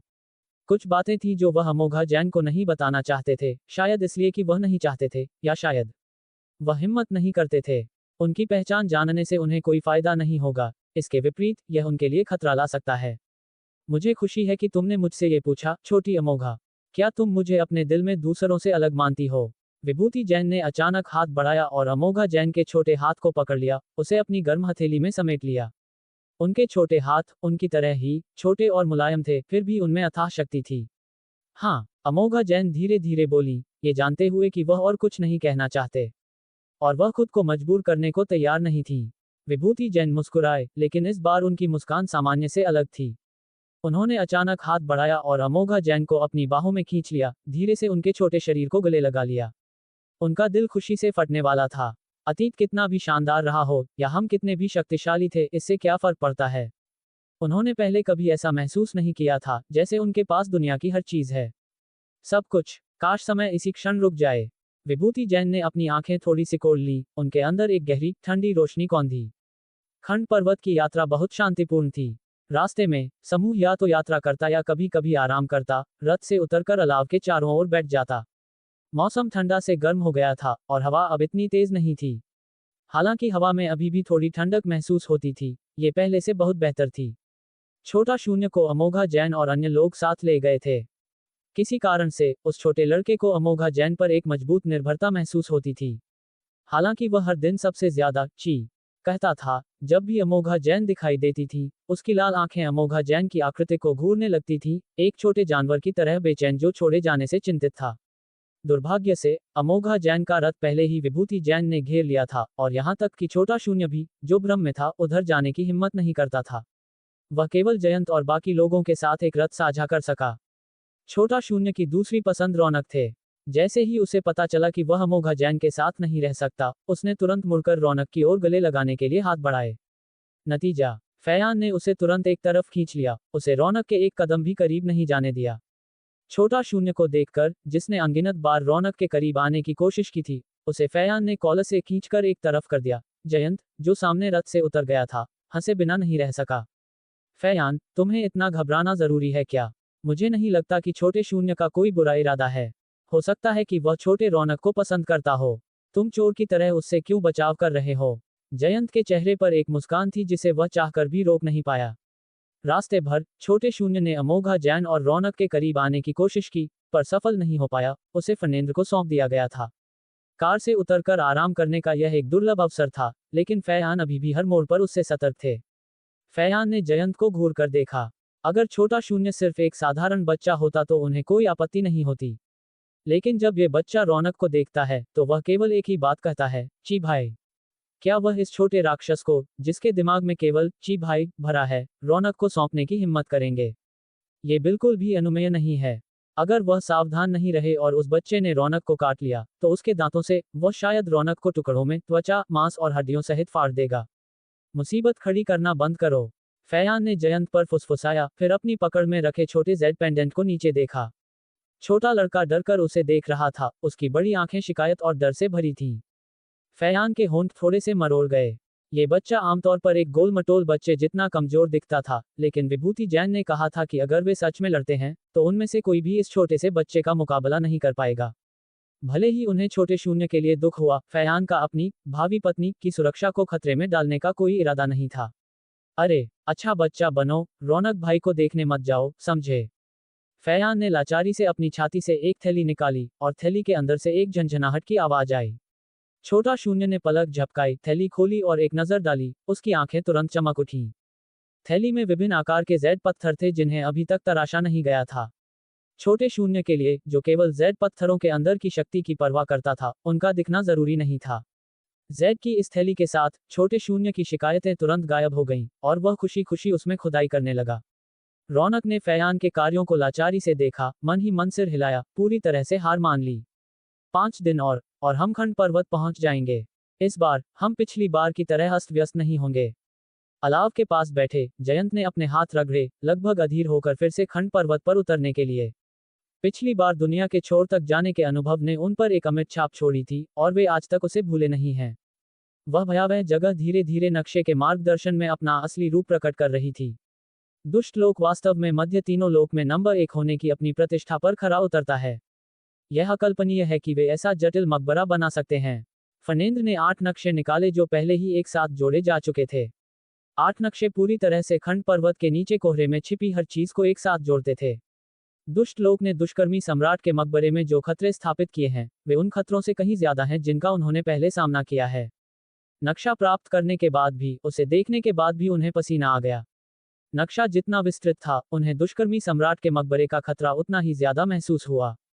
वे कल्पना भी नहीं कर सकते थे कि उनके माता पिता ने आखिरकार दुष्कर्मी सम्राट के मकबरे को खोजने के लिए कितना बलिदान दिया होगा। दुष्कर्मी सम्राट दुष्ट लोक का स्तंभ थे। हालांकि उन्हें गए कई साल हो गए हैं, दुष्ट लोक अभी भी उन्हें अपने सर्वोच्च नेता के रूप में मानता है। मैंने लंबे समय से सुना है कि दुष्ट लोक के लोगों में दुष्कर्मी सम्राट के लिए लगभग पागलपन भरी पूजा और श्रद्धा है। जब दुष्कर्मी सम्राट का पतन हुआ, तो दुष्ट लोक में कोई अराजकता नहीं थी। इसके अलावा निशा सेना, जिसे दुष्कर्मी सम्राट ने बनाया था, ने दुष्कर्मी सम्राट के सभी खजानों को उनके मकबरे में उनके साथ भेजा। ऐसी बात शायद कहीं और करना असंभव होगा, रौनक ने भावना के साथ कहा। चाहे वह कोई सम्राट हो या सर्वोच्च शासक, कोई नहीं जान सकता कि उनकी मृत्यु के बाद उनके अधीनस्थ इतने वफादार रहेंगे या नहीं। सभी खजानों को बिना किसी छिपाव के भूमिगत दफनाने में सक्षम होना, और इतना प्रयास खर्च करना और इतनी सारी कठिनाइयां पैदा करना, ऐसा साहस साधारण लोगों के पास होना संभव नहीं है। जब मैं छोटा था, तो मैंने दुष्ट लोक के बारे में बहुत सारी किंवदंतियां सुनी थीं। मैंने सुना था कि दुष्कर्मी सम्राट के निधन के बाद, दुष्ट लोक ने पहले ही अपनी शक्ति छिपा ली थी और मध्य तीनों लोक में शायद ही कभी घूमता था। वे किसी को उकसाते नहीं थे, और कोई और उन्हें उकसाने की हिम्मत नहीं करता था। हालांकि दुष्कर्मी सम्राट चले गए हैं, निशा सेना, जिसे उन्होंने स्थापित किया था, अभी भी दुष्ट लोक में है। कहा जाता है कि निशा सेना में हर कोई शीर्ष विशेषज्ञ है। अगर आप एक को बाहर खींचते हैं, तो आप 12 महल के बुजुर्गों के साथ बराबरी का मुकाबला कर सकते हैं। मुझे नहीं पता कि यह सच है या नहीं। जयंत ने यह सुनकर तुरंत ध्यान दिया। रौनक ने सिर हिलाया, उनकी निगाहें सहज रूप से विभूति जैन की ओर भटक गईं, लेकिन उन्होंने जल्दी से नजर हटा ली और आगे कहा, यह सच है। दुष्कर्मी सम्राट की शक्ति मध्य तीनों लोक के सभी लोगों से ज्यादा है, और उनकी निशा सेना से सभी डरते हैं। कहा जाता है कि जब निशा सेना प्रकट हुई, तो हर कोई डर से पीछे हट गया और किसी ने उन्हें उकसाने की हिम्मत नहीं की। 12 महल इतनी गुप्त रूप से दुष्कर्मी सम्राट के मकबरे की तलाश क्यों कर रहे हैं? इसका कारण यह है कि दुष्टलोक में अभी भी निशा सेना है। निशा सेना केवल दुष्कर्मी सम्राट के प्रति वफादार है। अगर उन्हें पता चला कि 12 महल दुष्कर्मी सम्राट के मकबरे पर नजर गड़ाए हुए हैं, तो वे पूरी ताकत से बाहर आ जाएंगे और उन्हें मिटा देंगे। यहाँ तक कि 12 महल में भी निशा सेना का सीधे तौर पर सामना करने की हिम्मत नहीं है, रौनक ने कहा। मध्य तीनों लोक में भी दुष्टलोक एक अमर किंवदंती है और इस किंवदंती को बनाने वाले दुष्कर्मी सम्राट हैं। एक शक्तिशाली सम्राट जो तीनों लोकों के सभी प्राणियों के समर्पण को आदेश देता है। ओह, आपको क्या लगता है, अगर दुष्ट लोग को पता चला कि हमने दुष्कर्मी सम्राट के मकबरे को खोल दिया है, तो वे? जयंत ने मुश्किल से निगला और गले काटने का इशारा किया। वे 12 महल के सामने निडर थे। लेकिन अगर यह वास्तव में निशा सेना थी, हम अभी इसकी चिंता नहीं कर सकते, हम केवल सावधानी से आगे बढ़ सकते हैं। हरदेव ने आह भरी। अगर वे कर सकते, तो वे निशा सेना से टकराना नहीं चाहते। अमोघा जैन का भाव भी थोड़ा गंभीर हो गया। वह मध्य तीनों लोक के बारे में ज्यादा नहीं जानती थी, लेकिन जयंत और अन्य लोगों की बातों से ये बताना मुश्किल नहीं था कि दुष्टलोक और निशा सेना कितनी शक्तिशाली थी। विभूति जैन ने अमोघा जैन के गंभीर प्रोफाइल को देखा, लेकिन उनकी आंखों में मुस्कान की एक झलक कौन थी। निशिदेव और निशिछाया एक तरफ खड़े थे, अपने अंदर उमड़ती भावनाओं को दबाने की पूरी कोशिश कर रहे थे। बच्चों, तुम्हें दुष्टलोक और निशा सेना के प्रतिशोध के बारे में बिल्कुल भी चिंता करने की जरूरत नहीं है। इस बार दुष्कर्मी सम्राट खुद तुम्हें उनकी कब्र खोदने के लिए ले जा रहे हैं। अगर यह बात दुष्टलोक तक भी पहुंचती है, तो कोई भी तुम्हारे साथ कुछ नहीं करना चाहेगा। ज्यादा से ज्यादा वे केवल ड्यूक का दुष्टलोक में वापस स्वागत करने के लिए गाएंगे और नाचेंगे। इसके अलावा ड्यूक के बगल में होने के कारण मकबरे को खोदना तो दूर की बात है, भले ही हम दुष्टलोक को खोद दें, अंदर के लोग एक आवाज भी नहीं निकालेंगे। पूरी सच्चाई जानने वाले दोनों इसे कहने की हिम्मत नहीं कर सकते और वे इतने निराश हैं कि उन्हें लगभग आंतरिक चोटें लग रही हैं। वे बस कल्पना भी नहीं कर सकते थे कि उनके स्वामी की मानसिकता क्या थी, अपनी ही कब्र खोदने के लिए युवा महिला और उनके दोस्तों का नेतृत्व करना। वे दोनों केवल अपने मुंह बंद रख सकते थे और अपने दिलों में अनगिनत भावनाओं को दबा सकते थे। थोड़े आराम के बाद समूह फिर से रथ में सवार हुआ और खंड पर्वत की ओर चल पड़ा। 5 दिन पलक झपकते ही बीत गए और जब वे फिर से खंड पर्वत पहुंचे, तो ये पहले से बहुत अलग था। घने जंगल के पीछे की चट्टानों से खून की एक तेज, दम घोंटने वाली बदबू आ रही थी। पीली मिट्टी पर खून के बड़े बड़े धब्बे जमीन को लाल कर रहे थे और लाशें जमीन पर बिखरी पड़ी थीं। चट्टान के किनारे से लड़ाई की आवाजों की एक श्रृंखला गूंज रही थी। खून की तेज गंध ने सरपट भागते घोड़ों को खतरे का अलर्ट दिया, जिससे वे अचानक धीमे हो गए। रथ काफी धीमा हो गया। अमोघा जैन अपनी नींद से जाग गईं, उनकी आंखें थोड़ी खुली थीं। खून की तेज गंध उनकी नाक में भर गई और उनकी भौहें सिकुड़ गईं। जाग गईं। विभूति जैन बाहर की हर चीज से बेखबर लग रहे थे, बस मुस्कुराते हुए जागृत अमोघा जैन को देख रहे थे। बाहर कुछ चल रहा है, अमोघा जैन ने कहा। वह खून की उस गंध से बहुत परिचित थी। निशिदेव और अन्य को इसे संभालने दो, विभूति जैन ने मुस्कान के साथ कहा। खंड पर्वत छोड़ने के बाद शायद आराम करने का ज्यादा समय नहीं मिलेगा और वह नहीं चाहते थे कि कोई भी या कुछ भी अमोघा जैन के आराम में हस्तक्षेप करे।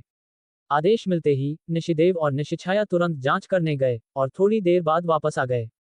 लेकिन निशिदेव का चेहरा बर्फ की एक परत से ढका हुआ था। आगे 12 महल के 2 गुट लड़ रहे हैं, निशिदेव ने सूचना दी। 12 महल। विभूति जैन की आंखें तुरंत बर्फीली ठंडी हो गईं, उनके होठों के कोने पर एक तिरस्कारपूर्ण मुस्कान आ गई। क्या तुम्हें पता चला है कि वे कौन से 2 महल हैं? 12 महल का नाम सुनकर अमोघा जैन की आंखें थोड़ी ठंडी हो गईं। 12 महल दुष्कर्मी सम्राट के मकबरे की तलाश कर रहे हैं और खंड पर्वत का स्थान मूल रूप से उजागर हो गया है। उनके पास नक्शा हो या ना हो, वे सभी चीनी तरीकों का उपयोग करके खंड पर्वत के नीचे क्या है, ये पता लगाने की कोशिश करते हैं। क्या सफेद हड्डियों के ढेर जो उन्होंने खंड पर्वत के नीचे देखे थे, वे उन लोगों के अवशेष नहीं थे? निशिदेव एक पल के लिए चुप रहा, फिर निशिछाया को देखा, जिसका भाव कुछ ठीक नहीं था, इससे पहले कि वह कहे। एक सर्वजीव भवन है और दूसरा ज्वाला दैत्य भवन है। जैसे ही ज्वाला दैत्य भवन शब्द सामने आया, अमोघा जैन का दिल धक से रह गया। ज्वाला दैत्य भवन। मेघ पर्वत में वापस, क्या वे 2 लोग जिन्होंने उनकी अंगूठी आत्मा चुराने की कोशिश की थी, ज्वाला दैत्य भवन से नहीं थे? वह शायद अमोघा जैन को उनके पुनर्जन्म के बाद से सबसे बड़ा झटका था। ये पहली बार था जब उन्होंने मध्य तीनों लोक की शक्ति को समझा था और वह लगभग मेघ पर्वत में अपनी जान गंवा बैठी थी। इसके अलावा निशिदेव तुरंत उनकी रक्षा के लिए खुद को नष्ट करने को तैयार हो गया था। अमोघा जैन को आखिरकार समझ में आया कि निशिदेव का भाव इतना ठंडा क्यों था। छोटी अमोघा, क्या तुमने कुछ सोचा है? विभूति जैन ने मुड़कर अमोघा जैन को देखा। ज्वाला दैत्य भवन के 3 शब्द भी उनकी याद में गहराई से खुदे हुए थे। अमोघा जैन ने आंखें सिकोड़ लीं और अपनी मुट्ठियां थोड़ी भींच लीं। अचानक उनका कसकर भींचा हुआ छोटा हाथ एक गर्म हथेली से घिर गया। यह मुझ पर छोड़ दो। विभूति जैन की आवाज अमोघा जैन के कानों में गूंजी। अमोघा जैन ने सिर उठाया और विभूति जैन को देखा। मैं समझता हूं कि छोटी अमोघा बदला लेना चाहती हैं, लेकिन हम दुनिया के छोर तक उतरने वाले हैं, तो ऐसी बकवास पर अपनी ऊर्जा क्यों बर्बाद करें। विभूति जैन ने अमोघा जैन से बहलाने वाले लहजे में कहा, दूसरे हाथ से अमोघा जैन के सिर को धीरे से सहलाते हुए।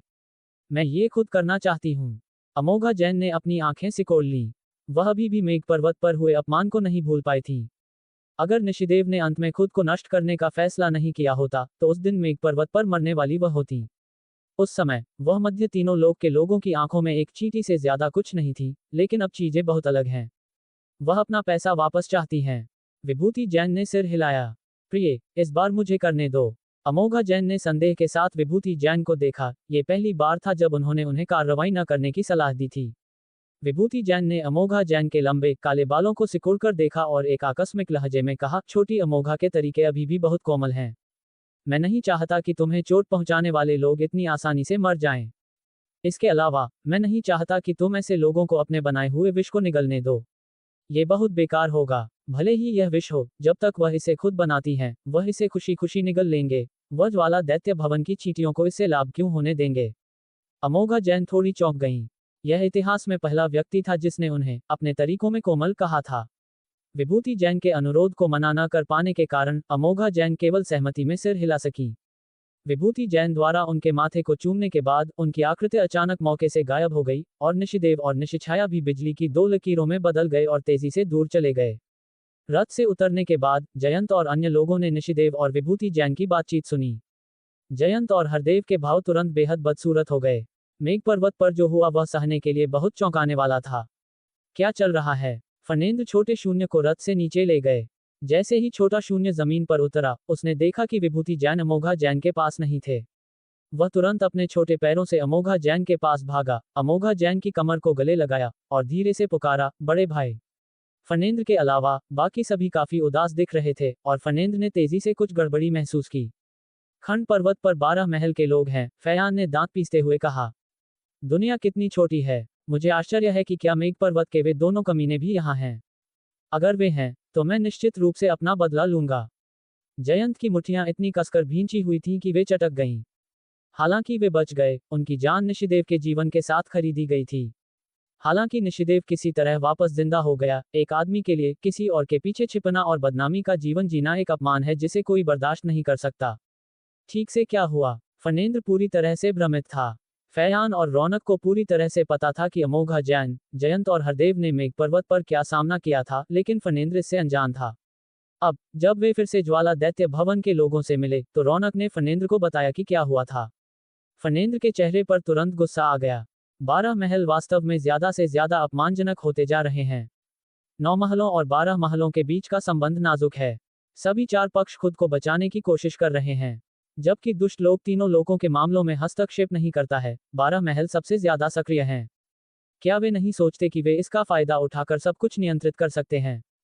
फयान ने तिरस्कार किया। जब किशोर बात कर रहे थे, तो किसी ने ध्यान नहीं दिया कि छोटा शून्य, जो अमोघा जैन को पकड़े हुए था, उन्हें चुपचाप देख रहा था। उनकी बातचीत का हर शब्द उसके कानों तक पहुंचा और उसकी किरमिजी आंखों में एक अजीब सी चमक कौंधी। छोटे भाई, क्या दर्द होता है? छोटा शून्य ने दुखी भाव से अमोघा जैन को देखा। अमोघा जैन ने कहा, अब दर्द नहीं होता। छोटा शून्य ने सिर झुका लिया, सोच में खो गया। उसकी आत्मा अधूरी थी, इसलिए क्या वह रौनक जो कह रहा था, उसे समझ सकता था? यह अभी भी एक सवाल था। आकाश के किनारे पर 2 गुट लगातार लड़ रहे थे और टकरा रहे थे। हवा में बैंगनी आत्मा प्रकाश फट रहा था। हवा खून की बदबू से घनी थी। दोनों पक्षों को हताहत हुए थे, लेकिन कितने भी गिरे, उन्होंने रुकने का कोई संकेत नहीं दिखाया और लड़ाई गतिरोध में रही। ज्वाला दैत्य भवन के लोग वास्तव में अभिमानी और दबंग हैं। क्या वे वास्तव में सोचते हैं कि हमारे सर्वजीव भवन में कोई आदमी नहीं बचा है? एक हथेली के वार से पीछे धकेला गया आदमी थोड़ा पीला था। उसने अपनी छाती पकड़ी और गुस्से से अपने सामने खड़े धूसर वस्त्र वाले आदमी को घूरा। धूसर वस्त्र वाला आदमी अपने हाथ पीछे करके खड़ा था। उसकी ठंडी और तिरस्कारपूर्ण नजर आदमी पर घूम गई। धूसर वस्त्र वाले आदमी के पीछे खड़ा नीला वस्त्र वाला आदमी हंसा। अगर तुम्हारे पास कोई आदमी है, तो बेझिझक सामने आओ। हम, ज्वाला दैत्य भवन, कभी नहीं डरे हैं। ज्वाला दैत्य भवन और सर्वजीव भवन के दो समूह खंड पर्वत पर मिले थे। उनके उद्देश्य बहुत स्पष्ट थे। सर्वजीव भवन के लोगों ने सोचा कि दूसरी तरफ उनकी तरह कोई हंगामा नहीं करना चाहता। हालांकि उन्होंने उम्मीद नहीं की थी कि ज्वाला दैत्य भवन के लोग मिलते ही उन पर हमला कर देंगे। हर वार जानलेवा था और आक्रमण भयंकर था, जिससे सर्वजीव भवन के अप्रस्तुत लोग अप्रत्याशित रूप से घबरा गए। इससे भी ज्यादा जानलेवा बात यह थी कि ज्वाला दैत्य भवन का धूसर वस्त्र वाला आदमी अविश्वसनीय रूप से मजबूत था।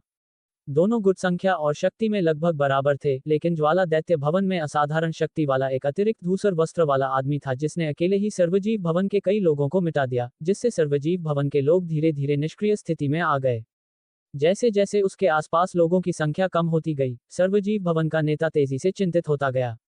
धत, अगर तुम्हारे बड़े हमारा पीछा नहीं कर रहे होते, तो क्या तुम्हें लगता है कि तुम हमें रोक सकते थे? नीले वस्त्र में मौजूद आदमी ने उस व्यक्ति की ओर भौहें चढ़ाई जिसका चेहरा लगातार अप्रसन्न होता जा रहा था, और मुस्कुराते हुए कहा, इसके लिए तुम किसी और को दोष नहीं दे सकते। तुम केवल अपने बुजुर्गों को दोष दे सकते हो कि वे तुम्हारे करीब नहीं रहे। अग्निश राठौर हमारे ज्वाला दानव महल में हमेशा सबका सम्मान करते हैं, इसलिए इतने महत्वपूर्ण मामले के लिए उन्हें साथ आना ही था। सर्वप्राणी सदन के व्यक्ति ने नीले वस्त्र वाले आदमी को दांत पीसकर घूरा, मानो वह उस पर झपटकर उसे टुकड़ों में फाड़ देना चाहता हो। हालांकि ज्वाला दानव महल और सर्वप्राणी सदन सहयोगी नहीं हैं, लेकिन वे कभी दुश्मन भी नहीं रहे। मैं नहीं जानता कि अग्निश राठौर इतने घातक हमले का इस्तेमाल क्यों करना चाहते हैं। वह केवल अग्निश राठौर को मनाने की उम्मीद कर सकता था। अगर लड़ाई जारी रही तो उनकी हार निश्चित थी। अग्निश राठौर ने उस आदमी को ठंडी नजरों से घूरा, चुप रहे, जैसे उससे बातें करने में अपमान महसूस कर रहे हों। नीले वस्त्र वाले आदमी ने व्यंग्य किया, कोई दुश्मनी नहीं। क्या तुम्हें सच में लगता है कि हम नहीं जानते? उस समय सर्वप्राणी सदन दुष्ट सम्राट के मकबरे का पता नहीं लगा सका, इसलिए वह अन्य 7 सदनों से मानचित्र जब्त करने की साजिश रचता रहा है। हाल के वर्षों में तुम निचले 3 लोकों में काफी सक्रिय रहे हो। सर्वप्राणी सदन का आदमी थोड़ा सहमा और उसकी आंखें अचानक कुछ अस्थिर हो गईं। दुष्ट सम्राट का मकबरा ढूंढना बेहद मुश्किल है। उन्होंने उस समय जो कई कुलीन टुकड़ियां भेजी, वे कभी वापस नहीं लौटी। हालांकि 12 महलों में से 7 को दुष्ट सम्राट के मकबरे का मानचित्र मिला। ये स्थिति सर्वप्राणी सदन पर बड़ा दबाव डालती है। 12 महल बराबर की टक्कर के हैं और कई वर्षों से कदम मिलाकर चल रहे हैं। हालांकि हर महल इस स्थिति से बाहर निकलकर 12 महलों का सच्चा शासक बनना चाहता है। दुष्ट सम्राट के मकबरे के भीतर छिपा खजाना ही उनका एकमात्र मौका है। यह कोई आश्चर्य की बात नहीं है कि तुम्हारे मन में ऐसे विचार हैं, लेकिन तुम्हें हमारे ज्वाला दानव महल का फायदा उठाने की कोशिश नहीं करनी चाहिए थी। नीले वस्त्र वाले आदमी की आंखों में एक तेज चमक आई। तुम्हारा मतलब क्या है? सर्वप्राणी सदन का आदमी थोड़ा चौंक गया। नीले वस्त्र वाले आदमी ने कहा, ज्वाला दानव महल ने मानचित्र निचले 3 लोकों में शुक्लकुल को सौंपा था, लेकिन शुक्लकुल पलक झपकते ही पूरी तरह से नष्ट हो गया। और इस्तेमाल किए गए तरीके ठीक वही थे जो जहर का असर होने के बाद तुम्हारे सर्वप्राणी सदन द्वारा उपयोग किए जाते थे। क्या तुम्हें सच में लगता है कि हम तुम्हारे साथ कुछ करने की हिम्मत नहीं करेंगे? ज्वाला दानव महल की चीजें जब्त करने की हिम्मत करने वालों की मृत्यु निश्चित है। उस दिन हरे वस्त्र वाला आदमी और अग्निश राठौर मेघ पर्वत गए थे, लेकिन अप्रत्याशित रूप से रास्ते में कुछ दुर्घटनाओं का सामना करना पड़ा, जिससे उन्हें अस्थायी रूप से मध्य 3 लोकों में लौटना पड़ा।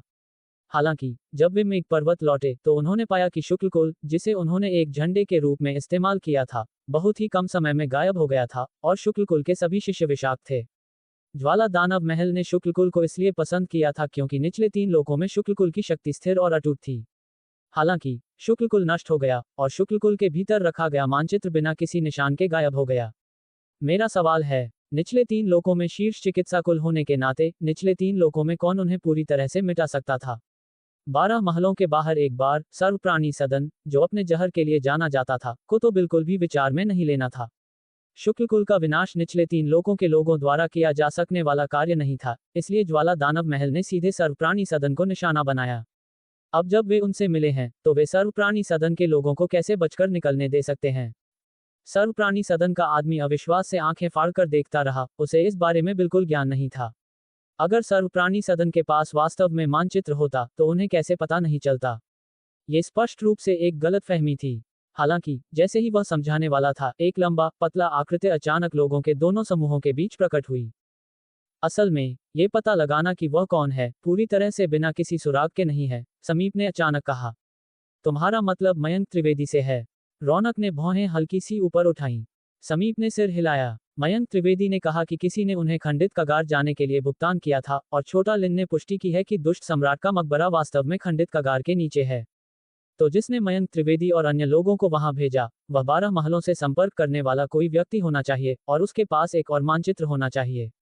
मयंक त्रिवेदी का मूल्य हमारी अपेक्षाओं से कहीं अधिक है। वह न केवल हमें खंडित कगार तक ले जा सकता है, बल्कि वह हमें फेंग हुआ अकादमी में मानचित्र रखने वाले व्यक्ति को ढूंढने के लिए और भी सुराग दे सकता है। समीप रुका, अमोघा जैन की ओर देखा और गंभीरता से पूछा, छोटी अमोघा, क्या तुम्हें यकीन है कि तुम मयंक त्रिवेदी के शरीर में जहर का इलाज कर सकती हो? अमोघा जैन ने धीरे से जवाब दिया, हाँ। अमोघा जैन के शब्दों से समीप को पूरी तरह से राहत मिली। उससे पहले हमें बेहतर होगा कि हम खंडित कगार जाकर देखें कि वहां क्या हो रहा है। हमारा मानचित्र अभी पूरा नहीं है, और हालांकि हम मकबरे का असली स्थान नहीं ढूंढ सकते, पर अधिक ज्ञान होना हमेशा अच्छा होता है, हरदेव ने कहा। सबने हरदेव की बातों से सहमति जताई। मामला तय होने के बाद वे अपने अपने काम में लग गए। शांतिवन नीलामी घर में अगली नीलामी में अभी 2 दिन बाकी थे। इस दौरान वे शांतिवन नगर में रहेंगे, जहां अमोघा जैन मयंक त्रिवेदी के शरीर में जहर का प्रतिविष बनाने के लिए जिम्मेदार होंगी। कई दिन तेजी से बीत गए, और शांतिवन नीलामी घर ने एक और सार्वजनिक नीलामी आयोजित की। इस बार नीलामी से पहले हेमंत ने पहले ही शांतिवन नगर में लोगों को ये खबर फैला दी थी कि इस नीलामी में न केवल अतीत में नीलामी में लाए गए दुर्लभ खजाने होंगे, बल्कि एक कीमती अमृत भी होगा। जो लोग मूल रूप से नीलामी में रुचि नहीं रखते थे, वे इस खबर को सुनकर नीलामी के लिए उमड़ पड़े। कीमती अमृत हमेशा उच्च मांग में रहते हैं, समय या स्थान की परवाह किए बिना। हालांकि नीलामी घर में अमृतों का स्रोत अज्ञात है, लेकिन शांतिवन नीलामी घर के पिछले मानकों को देखते हुए नीलामी के लिए चुने गए कोई भी अमृत निश्चित रूप से साधारण वस्तुएं नहीं हैं। इस दिन शांतिवन नीलामी घर सामान्य से भी अधिक हलचल भरा था।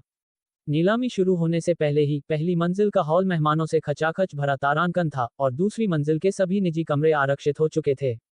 सौभाग्य से जयंत ने एक दिन पहले हेमंत से बात की थी, और वे उनके लिए एक कमरा आरक्षित करने में सफल रहे। जब अमोघा जैन और उनका समूह पहुंचा, तो पहली से दूसरी मंजिल तक जाने वाली सीढ़ियां पहले से ही लोगों से भरी हुई थीं। वे मुश्किल से दूसरी मंजिल पर एक निजी कमरे में घुसने में सफल रहे, जहां उन्हें थोड़ी जगह मिली।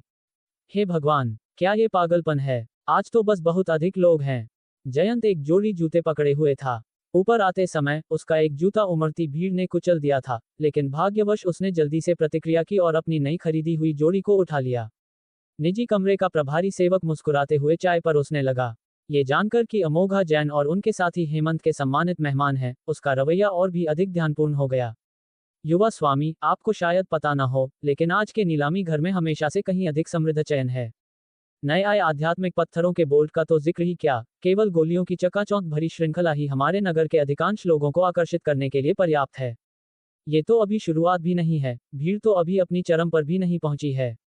एक बार जब ये शुरू होगा, तो स्थान संभवतः किनारों तक फट जाएगा। क्या गोलियां इतनी लोकप्रिय हैं? जयंत ने अपने जूते पहनते हुए पूछा, उसकी आंखें उत्सुकता से भरी थीं। ये सही है, दुनिया में कुछ ही कुल हैं जो अच्छी गोलियां बना सकते हैं। शुक्ल कुल के गायब होने के बाद से बाजार में गोलियों की संख्या काफी कम हो गई है। अब जो कुल कभी शुक्ल कुल द्वारा दबाए गए थे और गोलियां बनाने के लिए प्रसिद्ध थे, उनकी कीमतें भी बढ़ गई हैं। यहां तक कि साधारण दवाखानों में गोलियों की कीमत भी दोगुनी हो गई है। ये देखकर कि जयंत सुनने में दिलचस्पी ले रहा था, युवक ने बातें शुरू कर दी। हालांकि शुक्ल कुल पाप का अड्डा है, कुल इतना बड़ा होने के कारण हर महीने गोलियों की एक विशाल मात्रा प्रदान कर सकता है। 12 शिखर बुजुर्गों द्वारा उत्पादित गोलियों का तो जिक्र ही क्या, केवल आंतरिक शिष्यों द्वारा बनाई गई गोलियों की संख्या ही विशाल है। हालांकि उन गोलियों की गुणवत्ता शीर्ष स्तर की नहीं थी, फिर भी वे साधारण दवाखानों में बेची जाने वाली जड़ी बूटियों से कहीं बेहतर थीं। इसके अलावा दुनिया में नंबर 1 कुल के रूप में शुक्ल कुल की प्रतिष्ठा ने गोलियों की मांग को पूरा करना कुल के लिए और भी मुश्किल बना दिया। शुक्ल कुल के गायब होने के साथ अमृतों की आपूर्ति में एक बड़ा अंतर प्रकट हुआ। न केवल शीर्ष ग्रेड की गोलियों की संख्या काफी कम हुई है, बल्कि दूसरे ग्रेड की गोलियों की संख्या भी घट रही है। अमृतों की कमी ने लोगों को उन्हें खरीदने पर अधिक जोर देने के लिए प्रेरित किया है। गोलियां बनाने वाले कई कुल लंबे समय से प्रमुख शक्तियों के साथ गठबंधन में हैं।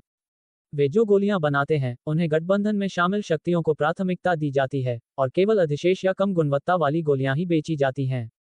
उन कुलों के अलावा कुछ अत्यधिक कुशल कीमियागर भी हैं, लेकिन या तो उन्हें शक्तिशाली परिवारों का समर्थन प्राप्त है या उन्हें विभिन्न शक्तियों द्वारा भर्ती किया गया है, इसलिए वे जो गोलियां बेच सकते हैं, उनकी संख्या और भी कम है।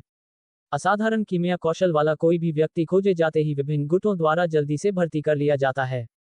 अमृत खरीदना कुछ हद तक मुश्किल हो गया है। इसलिए शांतिवन नीलामी घर के अमृत बेचने की खबर ने इतनी अधिक ध्यान आकर्षित किया। नीलामी में भाग लेने के लिए आए मेहमानों से विशाल नीलामी घर लगभग छलक रहा था। अगर सज्जन उस बैच की गोलियों में रुचि रखते हैं तो आप नीलामी के दौरान अपनी बोली लगा सकते हैं। हालांकि मालिक ने पहले ही निर्देश दे दिया है कि ग्राहक के अनुरोध के कारण हम आपके लिए वह व्यवस्था नहीं कर सकते हैं। ये देखकर कि जयंत गोलियों में काफी रुचि रखता है, आदमी ने माफी मांगते हुए कहा। अगर यह कुछ साधारण होता तो हेमंत शायद मालिक के रूप में अपनी स्थिति का उपयोग करके जयंत और अन्य लोगों को विशेष उपचार दे सकता था, लेकिन इस बार यह काम नहीं करेगा। जयंत 2 बार हंसा और आदमी को खारिज करते हुए अपना हाथ हिलाया। अगर मैं दिलचस्पी लेता तो क्या मुझे इसे खरीदने की जरूरत होती? मैं बस छोटी अमोघा से इसके लिए पूछ सकता था। जयंत ने अमोघा जैन की ओर देखा, जो एक तरफ स्थिर खड़ी थी। उसकी आंखें हंसी से अर्धचंद्र बन गईं। छोटी अमोघा, क्या तुम्हें ऐसा नहीं लगता? अमोघा जैन ने उसकी ओर देखा और उसके मूर्खतापूर्ण प्रश्न का जवाब न देने का फैसला किया।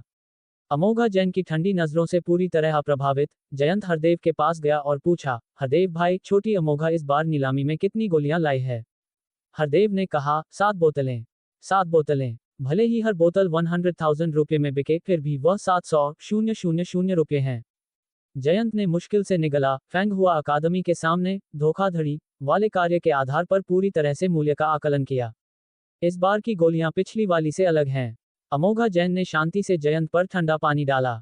फैंग हुआ अकादमी की वह घटना आवश्यकता के कारण थी, अन्यथा वह उन गोलियों को बाहर नहीं निकालती जो मेहनत को बदल सकती थी।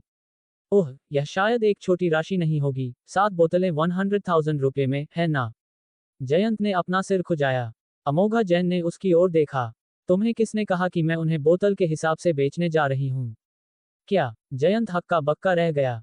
हरदेव ने सिर हिलाया और लाचारी से आह भरी। जयंत को कोई मूर्खतापूर्ण काम करते हुए देखना सह नहीं सका।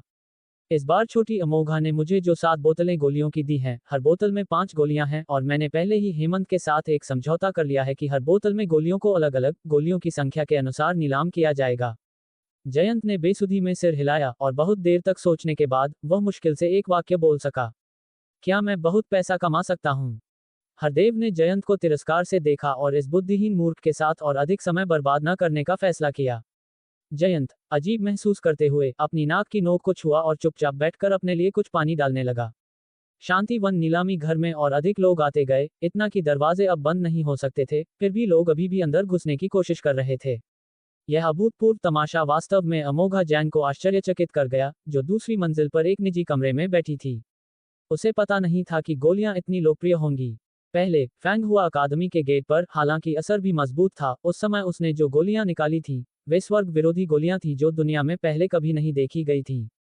लेकिन इस बार जो गोलियां उसने हरदेव को भेजने के लिए कही थी वे इतनी जादुई नहीं थी। हालांकि असर अच्छा था, लेकिन ये पिछली वाली से पूरी तरह अतुलनीय था। हेमंत ने केवल जनता को घोषित किया कि शांतिवन नीलामी घर अमृत बेचेगा, उनके विशिष्ट प्रभावों का उल्लेख किए बिना भी, फिर भी इसने ऐसी विशाल प्रतिक्रिया पैदा की। अमोघा जैन को कीमिया के बारे में सोचना शुरू करना पड़ा। शुरू में उसने केवल राजेश जैन हवेली और राजसी सेना को आपूर्ति करने के लिए कीमिया का अभ्यास किया, अन्यथा उसने इस पर अधिक समय खर्च नहीं किया। अब जब वह राजकुमार लिन के महल में वापस नहीं जा सकती, तो उसकी आय का स्रोत एक बड़ी समस्या बन गया है।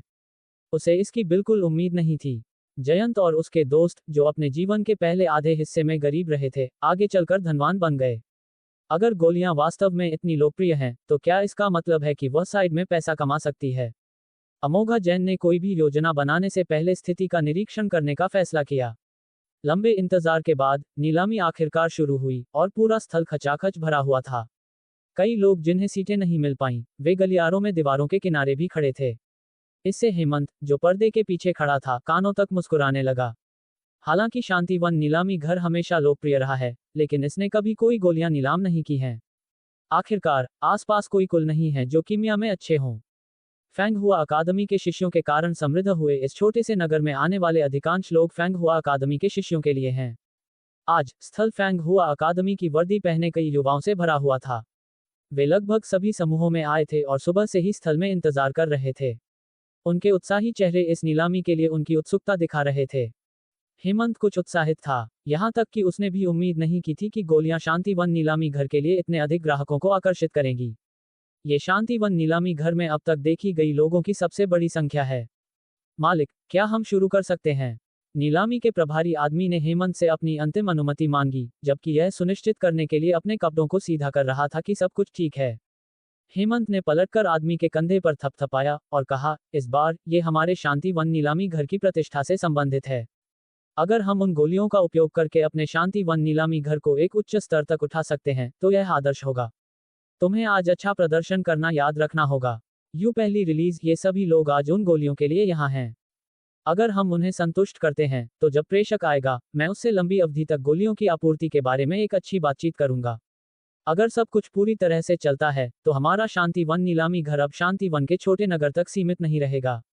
हाँ, मैं निश्चित रूप से अच्छा प्रदर्शन करूंगा। आदमी ने जल्दी से निगला और अपने कपड़ों को फिर से सीधा किया। जाओ, हमारे नीलामी घर का भविष्य इस पर निर्भर करता है। हेमंत ने सामने की मेज पर घनी भीड़ की ओर उत्सुकता से देखा। हालांकि शांति वन नीलामी घर की इस क्षेत्र में एक महान प्रतिष्ठा थी, लेकिन यह हमेशा कुछ हद तक सीमित रहा है। अगर इस बार यह एक जोरदार सफलता हो सकती है तो। हेमंत जैसे जैसे सोचता गया और अधिक उत्साहित होता गया। जैसे ही नीलामीकर्ता मंच पर चढ़ा, नीचे से जयकारों का एक समूह फूट पड़ा, इतना उत्साही कि उसने लगभग शांति वन नीलामी घर की छत उठा दी। मंच पर मौजूद आदमी ने मुश्किल से निगला। वह शांति वन नीलामी घर का मुख्य नीलामीकर्ता था, जो अपनी असाधारण अनुकूलनशीलता के लिए जाना जाता था, लेकिन इस तमाशे को देखकर उसके पैर भी कमजोर हो गए। अमोघा जैन दूसरी मंजिल पर एक निजी कमरे में शांति से बैठी थी, नीचे के जीवन दृश्य का निरीक्षण कर रही थी। आज शांति वन नीलामी घर में सभी का स्वागत है। मेरा मानना है कि आप सभी ने खबर सुनी होगी कि शांति वन नीलामी घर अत्यंत कीमती गोलियों का एक बैच नीलाम करेगा। इन गोलियों की मात्रा काफी है और उनके प्रभाव निश्चित रूप से आपको संतुष्ट करेंगे। बिना किसी विलंब के, मुझे लगता है कि आप सभी इन गोलियों की प्रभावकारिता देखने के लिए उत्सुक हैं। तो अब कृपया शांति वन नीलामी घर के लोगों को आज नीलाम होने वाली पहली गोली लाने के लिए कहें। मंच पर मौजूद आदमी ने एक गहरी आवाज में घोषित किया और शोरगुल वाला नीलामी घर तुरंत शांत हो गया। सभी आंखें अब नीलामी मंच पर टिकी थीं। एक मनमोहक और आकर्षक महिला अपनी आकर्षक आकृति को हिलाती हुई एक भूरे रंग की ट्रे को नीलामी मंच पर घसीट लाई। इस क्षण में भीड़ के पास महिला की सुंदरता की तारीफ करने का समय नहीं था। उनकी आंखें ट्रे पर रखे जरदोजी बक्से पर टिकी थीं। ये गहन शक्ति गोली है।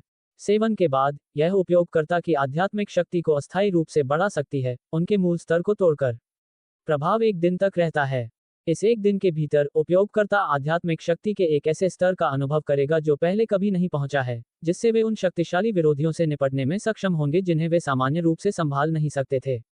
हालांकि यह केवल एक दिन तक रहता है, यह महत्वपूर्ण क्षणों में एक जीवन रक्षक हो सकता है। नीलामी मंच पर मौजूद आदमी ने जोश से घोषित किया। इस परिचय ने तुरंत नीचे की भीड़ को प्रज्वलित कर दिया। आध्यात्मिक शक्ति का स्तर जितना ऊंचा होता है, विकास उतना ही धीमा होता है। कई लोग वर्षों, यहां तक कि दशकों से अपने वर्तमान स्तर पर अटके हुए थे। इन लंबे वर्षों में उनकी आध्यात्मिक शक्ति की धीमी प्रगति ने उन्हें लगभग निराशा की ओर धकेल दिया था और अधिक शक्ति का अनुभव करने का अवसर अविश्वसनीय रूप से लुभावना था। लेकिन अधिक बड़ा लालच वह था जो आदमी ने कहा। एक जीवन रक्षक गोली जो तुरंत मजबूत आध्यात्मिक शक्ति को मुक्त कर सकती है, चाहे वह एक द्वंद्व हो या एक साहसिक कार्य, एक जीतने वाला हथियार माना जा सकता है। इस तरह की गोली साधारण लोगों के लिए बहुत लुभावनी नहीं हो सकती है, लेकिन फैंग हुआ अकादमी के शिष्यों के लिए ये लगभग दिखावा करने का एक हथियार है। एक ही दिन में अभूतपूर्व शक्ति हासिल करना, ये गोली उन्हें भविष्य के शक्ति शिकार दिवसों के संकटों से बचने में मदद कर सकती है। ईश्वर जानता है कि युवा जिन्होंने अभी अभी शक्ति शिकार दिवस का अनुभव किया, उन्हें आध्यात्मिक वन में आध्यात्मिक जानवरों द्वारा कितना यातना दी गई। अपर्याप्त आध्यात्मिक शक्ति के कारण उन्हें आध्यात्मिक जानवरों द्वारा कितनी बार पूरे वन में पीछा किया गया जो इतने मजबूत भी नहीं थे, और कितने शिष्यों ने आध्यात्मिक वन में अपनी जान गंवाई। गहन शक्ति गोली उनके लिए लगभग एक जीवन रक्षक तावीज है। आध्यात्मिक शक्ति में तत्काल वृद्धि उन्हें अधिक तेज गति और चपल प्रतिक्रियाएं देगी, जिससे वे असाधारण शक्ति के साथ खतरे से बच निकलने और अपनी जान बचाने में सक्षम होंगे। लगभग जिस क्षण आदमी ने बोलना समाप्त किया, नीचे के फैंग हुआ अकादमी के शिष्य स्थिर नहीं बैठ सके। वे अपनी गर्दन आगे बढ़ाकर उत्सुकता से कीमत का इंतजार कर रहे थे। गहन शक्ति गोली के साथ उन्हें भविष्य में शक्ति शिकार दिवस में भाग लेते समय आध्यात्मिक जानवरों द्वारा तुरंत मारे जाने की चिंता नहीं होगी।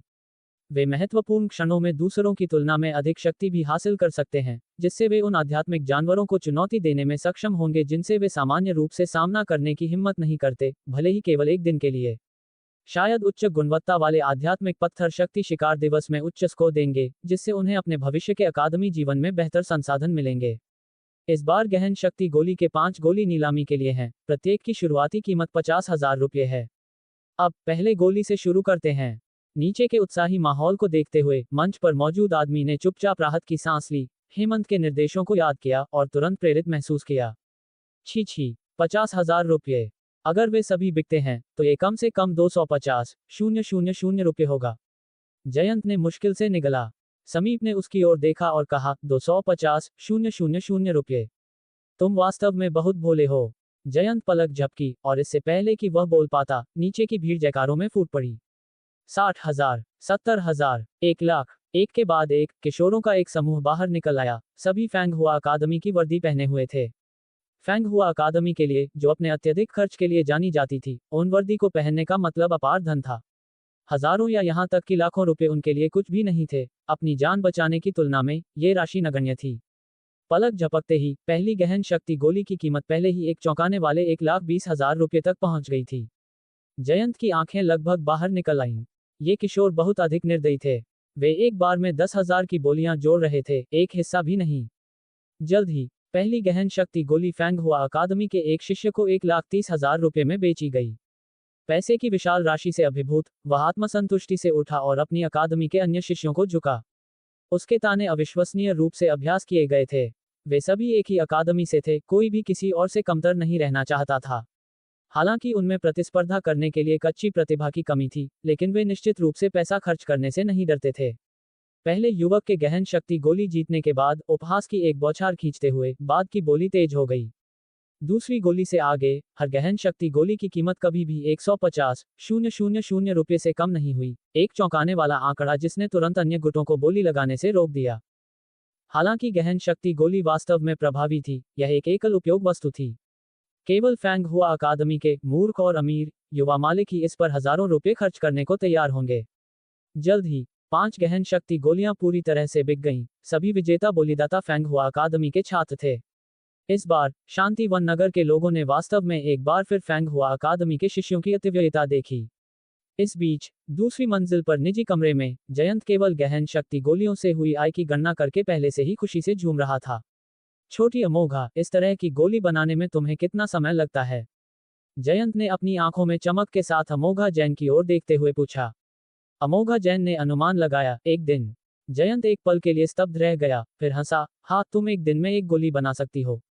हाँ, तो तुम्हें 1 दिन में कम से कम 130,000 रुपये मिलते हैं। अमोघा जैन ने शांति से कहा, 20 गोलियां प्रति बैच। जयंत का जबड़ा जमीन पर गिर गया। पास खड़े समीप ने भी हवा में सांस ली। जल्द ही शांतिवन नीलामी घर में दूसरी वस्तु लाई गई, एक और गोली। हालांकि इस बार इसके प्रभाव गहन शक्ति गोली की तुलना में और भी अधिक शक्तिशाली थे। गहन शक्ति गोली की सफलता से प्रोत्साहित मंच पर मौजूद आदमी ने इसे और भी अधिक उत्साह से बढ़ावा दिया। इसे सर्वरोग नाशक कहा जाता है, ये सभी जहरों को ठीक कर सकता है। इससे पहले कि वह समाप्त कर पाता, दर्शकों ने एक बार फिर जयकारों में फूट पड़े। सभी जहरों को ठीक करता है। ये गहन शक्ति गोली की तुलना में कहीं अधिक व्यवहारिक था। जहर का इस्तेमाल करने वालों से बचना मुश्किल था और कुछ आध्यात्मिक जानवर जहर के साथ पैदा होते थे। अगर हमला किया जाता है तो उन्हें जहर दिया जाएगा। इसके अलावा अधिकांश आध्यात्मिक जानवर विषाक्त थे, खासकर उच्च स्तर के जानवर जिनका जहर अधिक मजबूत था। अगर गहन शक्ति गोली, एक गोली जो अस्थायी रूप से आध्यात्मिक शक्ति को बढ़ाती है, को दिखावा करने का एक उपकरण माना जा सकता है, तो सर्वरोग नाशक एक सच्चा जीवन रक्षक अमृत था। अब न केवल फैंग हुआ अकादमी के शिष्य स्थिर नहीं बैठ सके, बल्कि शांतिवन नगर में फैंग हुआ अकादमी के शिष्यों को जीतने के इरादे से आए विभिन्न गुट भी चुप नहीं रह सके। इस तरह की गोली अत्यंत दुर्लभ है, चाहे वह कोई भी हो। सर्वरोग नाशक के लिए शुरुआती कीमत गहन शक्ति गोली की तुलना में और भी अधिक है। प्रत्येक की शुरुआती कीमत 100,000 रुपये है। इस बार ये केवल फैंग हुआ अकादमी के शिष्यों के लिए एक विशिष्ट आयोजन नहीं था, लगभग हर ताकत और धन वाले व्यक्ति ने भाग लिया। पहले सर्वरोग नाशक की कीमत तुरंत 250,000 रुपये तक पहुंच गई। इस कीमत ने जयंत को खुशी से उछलने पर मजबूर कर दिया। उसने पाया कि उच्च नीलामी कीमत काफी हद तक नीलामीकर्ता के हेरफेर के कारण थी। जब भी कीमत स्थिर होती और बढ़ना बंद हो जाती, तो नीलामीकर्ता गोली को जोरदार तरीके से बढ़ावा देता, इसके चमत्कारी प्रभावों को अतिशयोक्ति करता और कीमत को और फुलाता। छोटी अमोघा, मुझे लगता है कि हमने फैंग हुआ अकादमी में जो गोलियां खरीदी थी, वे वास्तव में बहुत सस्ती थीं। अगर हम उन्हें शांतिवन नीलामी घर में लाए होते, तो कीमत निश्चित रूप से दोगुनी हो जाती। जयंत की आंखें उत्साह से चौड़ी हो गईं। हालांकि शांतिवन नीलामी घर बहुत बड़ा नहीं था, नीलामीकर्ता का कौशल काफी प्रभावशाली था, उसकी समझाने की क्षमता चौंकाने वाली थी। अमोघा जैन ने हल्का सा सिर हिलाया। उसने उम्मीद नहीं की थी कि ये गोलियां इतनी लोकप्रिय होंगी। बेशक, अमोघा जैन की गोलियों की उच्च गुणवत्ता के अलावा, यह नीलामीकर्ता की चांदी की जीभ के कारण भी था। वह भीड़ को उत्तेजित करने में कामयाब रहा था, जिससे वे उन्माद में पैसा फेंक रहे थे। जहां तक बात है, क्या ये सर्वरोग नाशक वास्तव में सभी जहरों को ठीक कर सकता है? मयंक त्रिवेदी को बस एक गोली क्यों नहीं दे देते? जयंत ने अचानक पूछा। अमोघा जैन ने सिर हिलाया। सर्वरोग नाशक जो मैंने उस दिन मयंक त्रिवेदी को दिया था, वह केवल साधारण जहरों को ठीक कर सकता है। मयंक त्रिवेदी के शरीर में जहर मध्य 3 लोगों से आता है, और सर्वरोग नाशक इसे ठीक नहीं कर सकता। जयंत ने समझते हुए सिर हिलाया और फिर पूछा, तो इस सर्वरोग नाशक को बनाने में तुम्हें कितना समय लगेगा? जैसे ही अमोघा जैन बोलने वाली थी, जयंत ने अचानक अपना हाथ उठाया। मुझे मत बताओ, सुनना बेहतर नहीं है, अन्यथा मुझे डर है कि मेरा छोटा दिल इसे सह नहीं पाएगा। इस सर्वरोग नाशक की कीमत गहन शक्ति गोली से भी अधिक है। वह एक व्यक्ति जो गरीब रहने का आदी है, वास्तव में डरता है कि अमोघा जैन एक दिन में दर्जनों गोलियां बनाने जैसी कोई बात कहेगी। अमोघा जैन ने और कुछ नहीं कहा। अगर जयंत को पता होता कि स्वर्ग विरोधी गोलियां जो अमोघा जैन ने उस दिन फैंग हुआ अकादमी के गेट पर बेची थी, उन्हें 1 महीने में 100,000 गोलियां तक बनाया जा सकता है, तो वह शायद मौके पर ही डर के मारे मर जाता। गोलियों को बैच के बाद बैच में नीलाम किया गया, कीमतों के साथ लगातार बढ़ती गईं। पैसा वाला हर कोई भाग ले रहा था, जिससे नीलामी में एक अभूतपूर्व उच्च माहौल बन गया। मंच पर नीलामीकर्ता अविश्वसनीय रूप से वाकपटु था, निर्दयता से बढ़ावा दे रहा था और भाग लेने वालों को नीलामी में पैसा डालने के लिए उकसा रहा था। पर्दे के पीछे हेमंत इतनी जोर से हंस रहा था कि उसे लगभग ऐंठन आ रही थी, मुश्किल से खड़ा हो पा रहा था, फिर भी उसने जाने से मना कर दिया, आग्रह किया कि कोई उसे कुर्सी लाए और देखना जारी रखे। जल्द ही बाद में गोलियों के तीसरे और चौथे बैच पूरी तरह से बिक गए। फिर गोलियों का एक अंतिम प्रकार सबके उत्सुक निगरानी में लाया गया। मंच पर नीलामीकर्ता पसीने से तर था, उसका चेहरा उत्साह से लाल था, लेकिन थकान के कोई संकेत नहीं दिखा रहा था। जब 5वें प्रकार की गोली लाई गई, तो उसने एक बार फिर अपनी ऊर्जा जुटा ली और बोलना शुरू किया। गोलियों का अगला बैच, आज का अंतिम, और मैं अपने हाथ से गारंटी दे सकता हूं कि इसके प्रभाव पिछले सभी से आगे निकल जाएंगे। इस गोली को योग निद्रा गोली कहा जाता है। चोट कितनी भी गंभीर क्यों ना हो, जब तक एक सांस बाकी है, इस गोली को निगलने से एक व्यक्ति 3 दिनों के लिए निलंबित जीवन की स्थिति में चला जाएगा। ये 3 दिन गंभीर रूप से घायल को बचने का एक अंतिम मौका खरीद सकते हैं। विशाल नीलामी घर शांत था। हर कोई अविश्वास से योग निद्रा गोली को घूर रहा था, एक सच्चा जीवन रक्षक खजाना। निलंबित जीवन की स्थिति में प्रवेश करना, इलाज के लिए अधिक समय खरीदना, जबकि बीमारी को तुरंत ठीक नहीं करता, लोगों को मृत्यु से पहले जीवन का एक अंतिम मौका पकड़ने की अनुमति देता है। दुनिया अप्रत्याशित घटनाओं और लगातार लड़ाइयों से भरी हुई है, कोई भी मृत्यु का सामना कर सकता है, लेकिन योग निद्रा गोली उन्हें बचने का एक बड़ा मौका दे सकती है। जो लोग पुरानी बीमारी से ग्रसित हैं या गंभीर रूप से घायल हैं, उन्हें साधारण लोगों की तुलना में योग निद्रा गोली की और भी अधिक जरूरत है। ईमानदारी से कहूं तो मैं खुद अपनी जान बचाने के लिए अंतिम उपाय के रूप में इस योग निद्रा गोली के लिए बोली लगाना चाहता हूं। हर योग निद्रा गोली की शुरुआती कीमत 200,000 रुपये है। मैं इस बार एक अपवाद करूंगा और पहले 210,000 रुपये की बोली खुद लगाऊंगा। अगर हर कोई मुझे चेहरा देगा, तो मैं अपने लिए एक रखूंगा। नीलामीकर्ता ने पहली बार मुस्कान के साथ कहा। उसके शब्दों ने केवल भीड़ के उत्साह को बढ़ाया। सामान्य तौर पर नीलामी घर में लोगों को बोली में भाग लेने की अनुमति नहीं है, और नीलामीकर्ता, जो आमतौर पर खजानों की रक्षा करता है, स्वाभाविक रूप से शांत रहता है। लेकिन अब जब नीलामीकर्ता भी बोली लगाना चाहता था, तो अन्य लोग शांत कैसे रह सकते थे? एक पल में नीलामी घर अपनी चरम पर पहुंच गया। एक पल में नीलामी अपनी चरम पर पहुंच गई। 200,000 रुपये की शुरुआती कीमत एक चौंकाने वाली दर पर आसमान छू गई। गति चौंकाने वाली थी। केवल जब पहली योग निद्रा गोली की कीमत 500,000 रुपये को तोड़ गई, तभी बोली धीमी हुई। 500,000 रुपये की कीमत वाली एक गोली को पहले ही खगोलीय माना जाता है, एक कीमत जिसे केवल शुक्ल कुल ही खरीद सकता था। कोई भी उच्च कीमत, और यह साधारण लोगों की पहुंच से बाहर होगी। कीमत को रुकते देखकर नीलामीकर्ता को पता था कि यह अपनी अधिकतम सीमा तक पहुंच गई है, और उसने 3 बार पुकारा, बस अंतिम वार देने वाला था, जब एक स्पष्ट आवाज अचानक गूंज उठी। 1 करोड़ रुपये। आवाज दूसरी मंजिल पर एक निजी कमरे से आई। जिस पल आवाज गूंज उठी, हर किसी ने उसके स्रोत की ओर देखा। निजी कमरे के अंदर 4 सुंदर युवक बैठे थे, शानदार पोशाक पहने हुए थे।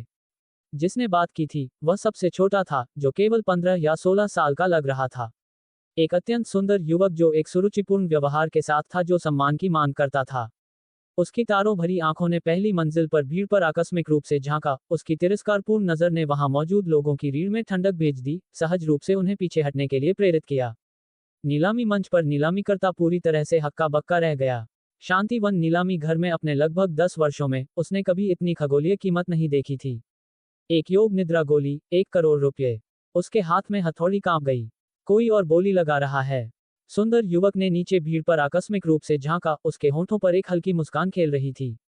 पूरा नीलामी घर शांत हो गया। बहुत देर बाद, युवक की अधीर नजर के नीचे, नीलामीकर्ता ने 3 बार पुकारा, पुष्टि की कि कोई और बोली नहीं लगा रहा है, इससे पहले कि वह सीधे पहली योग निद्रा गोली की कीमत तय करता।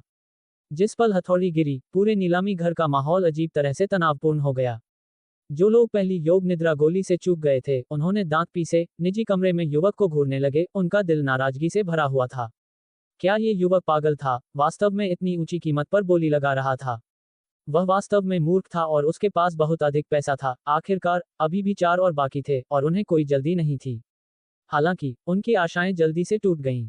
दूसरी योग निद्रा गोली की शुरुआती कीमत शायद ही पुकारी गई थी जब निजी कमरे में युवक ने तुरंत एक खगोलीय 1 करोड़ रुपये की बोली लगाई।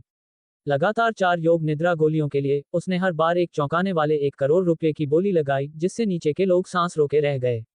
अंत में, सभी 5 योग निद्रा गोलियां उसके हाथों में गिर गईं। जयंत ने चुपचाप अपनी जीभ को क्लिक किया, अत्यधिक खर्च करने वाले युवक को देखते हुए। मैंने सोचा था कि छोटी अमोघा सबसे निर्दयी व्यक्ति है जिसे मैंने कभी देखा है, लेकिन मुझे आज किसी और भी निर्दयी से मिलने की उम्मीद नहीं थी। 5 करोड़ रुपये, क्या उसके परिवार का चांदी पानी पर तैरता है? अमोघा जैन ने जयंत को ठंडी नजर से देखा। मैं बिल्कुल निर्दयी नहीं हूं। उस ठंडी नजर ने तुरंत जयंत को हतोत्साहित कर दिया, जिसने जल्दी से अमोघा जैन को एक गिलास पानी डाला, विनम्रता से कहा, मैं उसके बारे में बात कर रहा था। अमोघा जैन ने पानी लिया और एक घूंट लिया। जयंत ने आखिरकार राहत की सांस ली। हालांकि, नीलामी घर में माहौल अजीब हो गया। कई गुट योग निद्रा गोलियों पर नजर गड़ाए हुए थे, एक चाल चलने का इरादा कर रहे थे। उन्होंने सोचा कि 5 योग निद्रा गोलियों के साथ उन्हें कम से कम एक मिल सकती है, लेकिन अप्रत्याशित रूप से उन्हें पैसे के प्रति इतने उदासीन व्यक्ति से सामना हुआ और उन्हें एक भी नहीं मिली। अब, वे खुश नहीं थे। लोगों के कई समूह दूसरी मंजिल पर दौड़ पड़े, निजी कमरे का दरवाजा खोल दिया जहां सुंदर युवक था। घुसपैठियों में से एक ने धमकी भरे लहजे में कहा, बच्चे, इतने घमंडी मत बनो।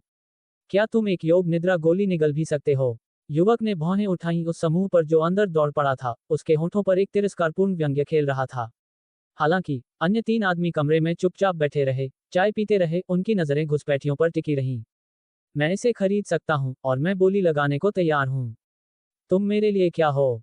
अगर तुम इसे चाहते हो, तो तुम मुझसे खुद आगे निकलने की कोशिश कर सकते हो। मैं इसे स्पष्ट कर रहा हूं। अगर तुम्हारी बोली 1 करोड़ रुपये से अधिक होती है, भले ही यह सिर्फ 1 रुपया अधिक हो, मैं इसे और आगे नहीं बढ़ाऊंगा।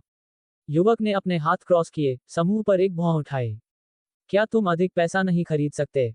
युवक के शब्दों से दम घुटकर, आदमी ने अपनी मुट्ठियां भींची, उसकी उंगलियां चटकने लगीं। 1 करोड़ रुपये, वे ये कैसे जुटा सकते थे? सबसे बड़ा समूह जो उन्होंने एक साथ लिया था, वह केवल कुछ लाख रुपये था। वे युवक की बोली को कैसे हरा सकते थे? बुरा नहीं, कम से कम तुम उन मूर्ख पागलों से बेहतर हो जो इसे खरीद नहीं सकते और शर्मिंदगी से गुस्सा हो जाते हैं। युवक ने मुस्कान के साथ कहा, उसकी आवाज अहंकार से भरी हुई थी। तुरंत, युवक के स्वर और घृणित नजर से ताकतवर पुरुषों की आंखें खून से लाल हो गईं। अमोघा जैन और अन्य लोग एक निजी कमरे में थे और वे देख सकते थे कि क्या हो रहा है। ये देखकर कि युवक ने पहले ही भीड़ के गुस्से को भड़का दिया था, जयंत प्रयास करने के लिए उत्सुक था। छोटी अमोघा, कोई तुम्हारे ग्राहक को धमकी देने की कोशिश कर रहा है। क्या मुझे जाकर मदद करनी चाहिए? जैसे ही उसने बात की, उसने लड़ने के लिए तैयार होकर अपनी मुट्ठियों को रगड़ना शुरू कर दिया। अमोघा जैन ने अपनी आंखें उठाईं, उसकी ठंडी नजर निजी कमरे में 4 लोगों पर झांकी, और उदासीनता से कहा, वे शांतिवन नीलामी घर के मेहमान हैं। इसका उससे कोई लेना देना नहीं था। मैं तुम्हें अपने काम से काम रखने की सलाह देता हूं। समीप ने जयंत के कंधे पर एक हाथ रखा और जयंत की ओर अपने होंठ से इशारा किया। जयंत ने अपना सिर घुमाया और एक आकृति को निजी कमरे से बाहर उड़ते हुए देखा, नीलामी मंच पर भारी तरह से टूटते हुए। उसका सिर सीढ़ियों से टकराया और तुरंत विस्फोट हो गया, मस्तिष्क पदार्थ और खून पूरे फर्श पर बहने लगा। जयंत की आंखें चौड़ी हो गईं जब उसने ऊपर देखा। निजी कमरे में युवक ने, उसके ध्यान दिए बिना, ताकतवर पुरुषों को फेंकना शुरू कर दिया था जो उसे उकसाने आए थे, एक एक करके, फर्श से बाहर। निजी कमरा केवल दूसरी मंजिल पर था, सैद्धांतिक रूप से, गिरने से किसी को मरना नहीं चाहिए था। लेकिन युवक जानबूझकर ऐसा कर रहा था, एक व्यक्ति को पकड़ना, सभी 4 अंगों को बाहर निकालना और फिर उन्हें हिंसक रूप से फेंकना। शुद्ध संयोग से वे सभी सीढ़ियों पर अपने सिर के पीछे टकराए, तुरंत मर गए। पलक झपकते ही एक जीवन चला गया। इस पूरे प्रक्रिया के दौरान सुंदर युवक ने एक मुस्कान पहनी हुई थी, एक मुस्कान जो खून के प्यासे हत्या से तेजी से उत्साहित होती गई, बिना किसी दया के दिखावा किए, जैसे कि यह सब बस एक खेल था। जो लोग मर गए वे महज चींटियां थे। जयंत अचानक कांप उठा। ये युवक वास्तव में असाधारण रूप से निर्दयी था। पलक झपकते ही हर कोई जो निजी कमरे में प्रवेश किया था, फर्श से बाहर फेंक दिया गया था, सभी मर गए थे। इस खूनी दृश्य ने तुरंत पहली मंजिल पर नीलामी भाग लेने वालों को भयभीत कर दिया। वे खून से सनी हवा में चिल्लाए और भाग गए। जो लोग सामने बैठे थे वे विस्फोट होते सिरों से लाल और सफेद खून से सन गए थे, उनके पैर कमजोर हो गए और वे चीखते हुए नीलामी हॉल से भाग गए। कभी हलचल वाला नीलामी हॉल इस अचानक नरसंहार से बाधित हो गया। भागते हुए लोग जल्दी से इलाके को खाली कर गए और पलक झपकते ही शोर की जगह शांति ने ले ली। लड़के की ऊंची हंसी असामान्य रूप से अप्रिय हो गई।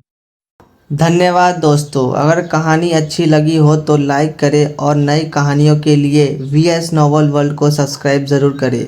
मिलते हैं अगली कहानी में।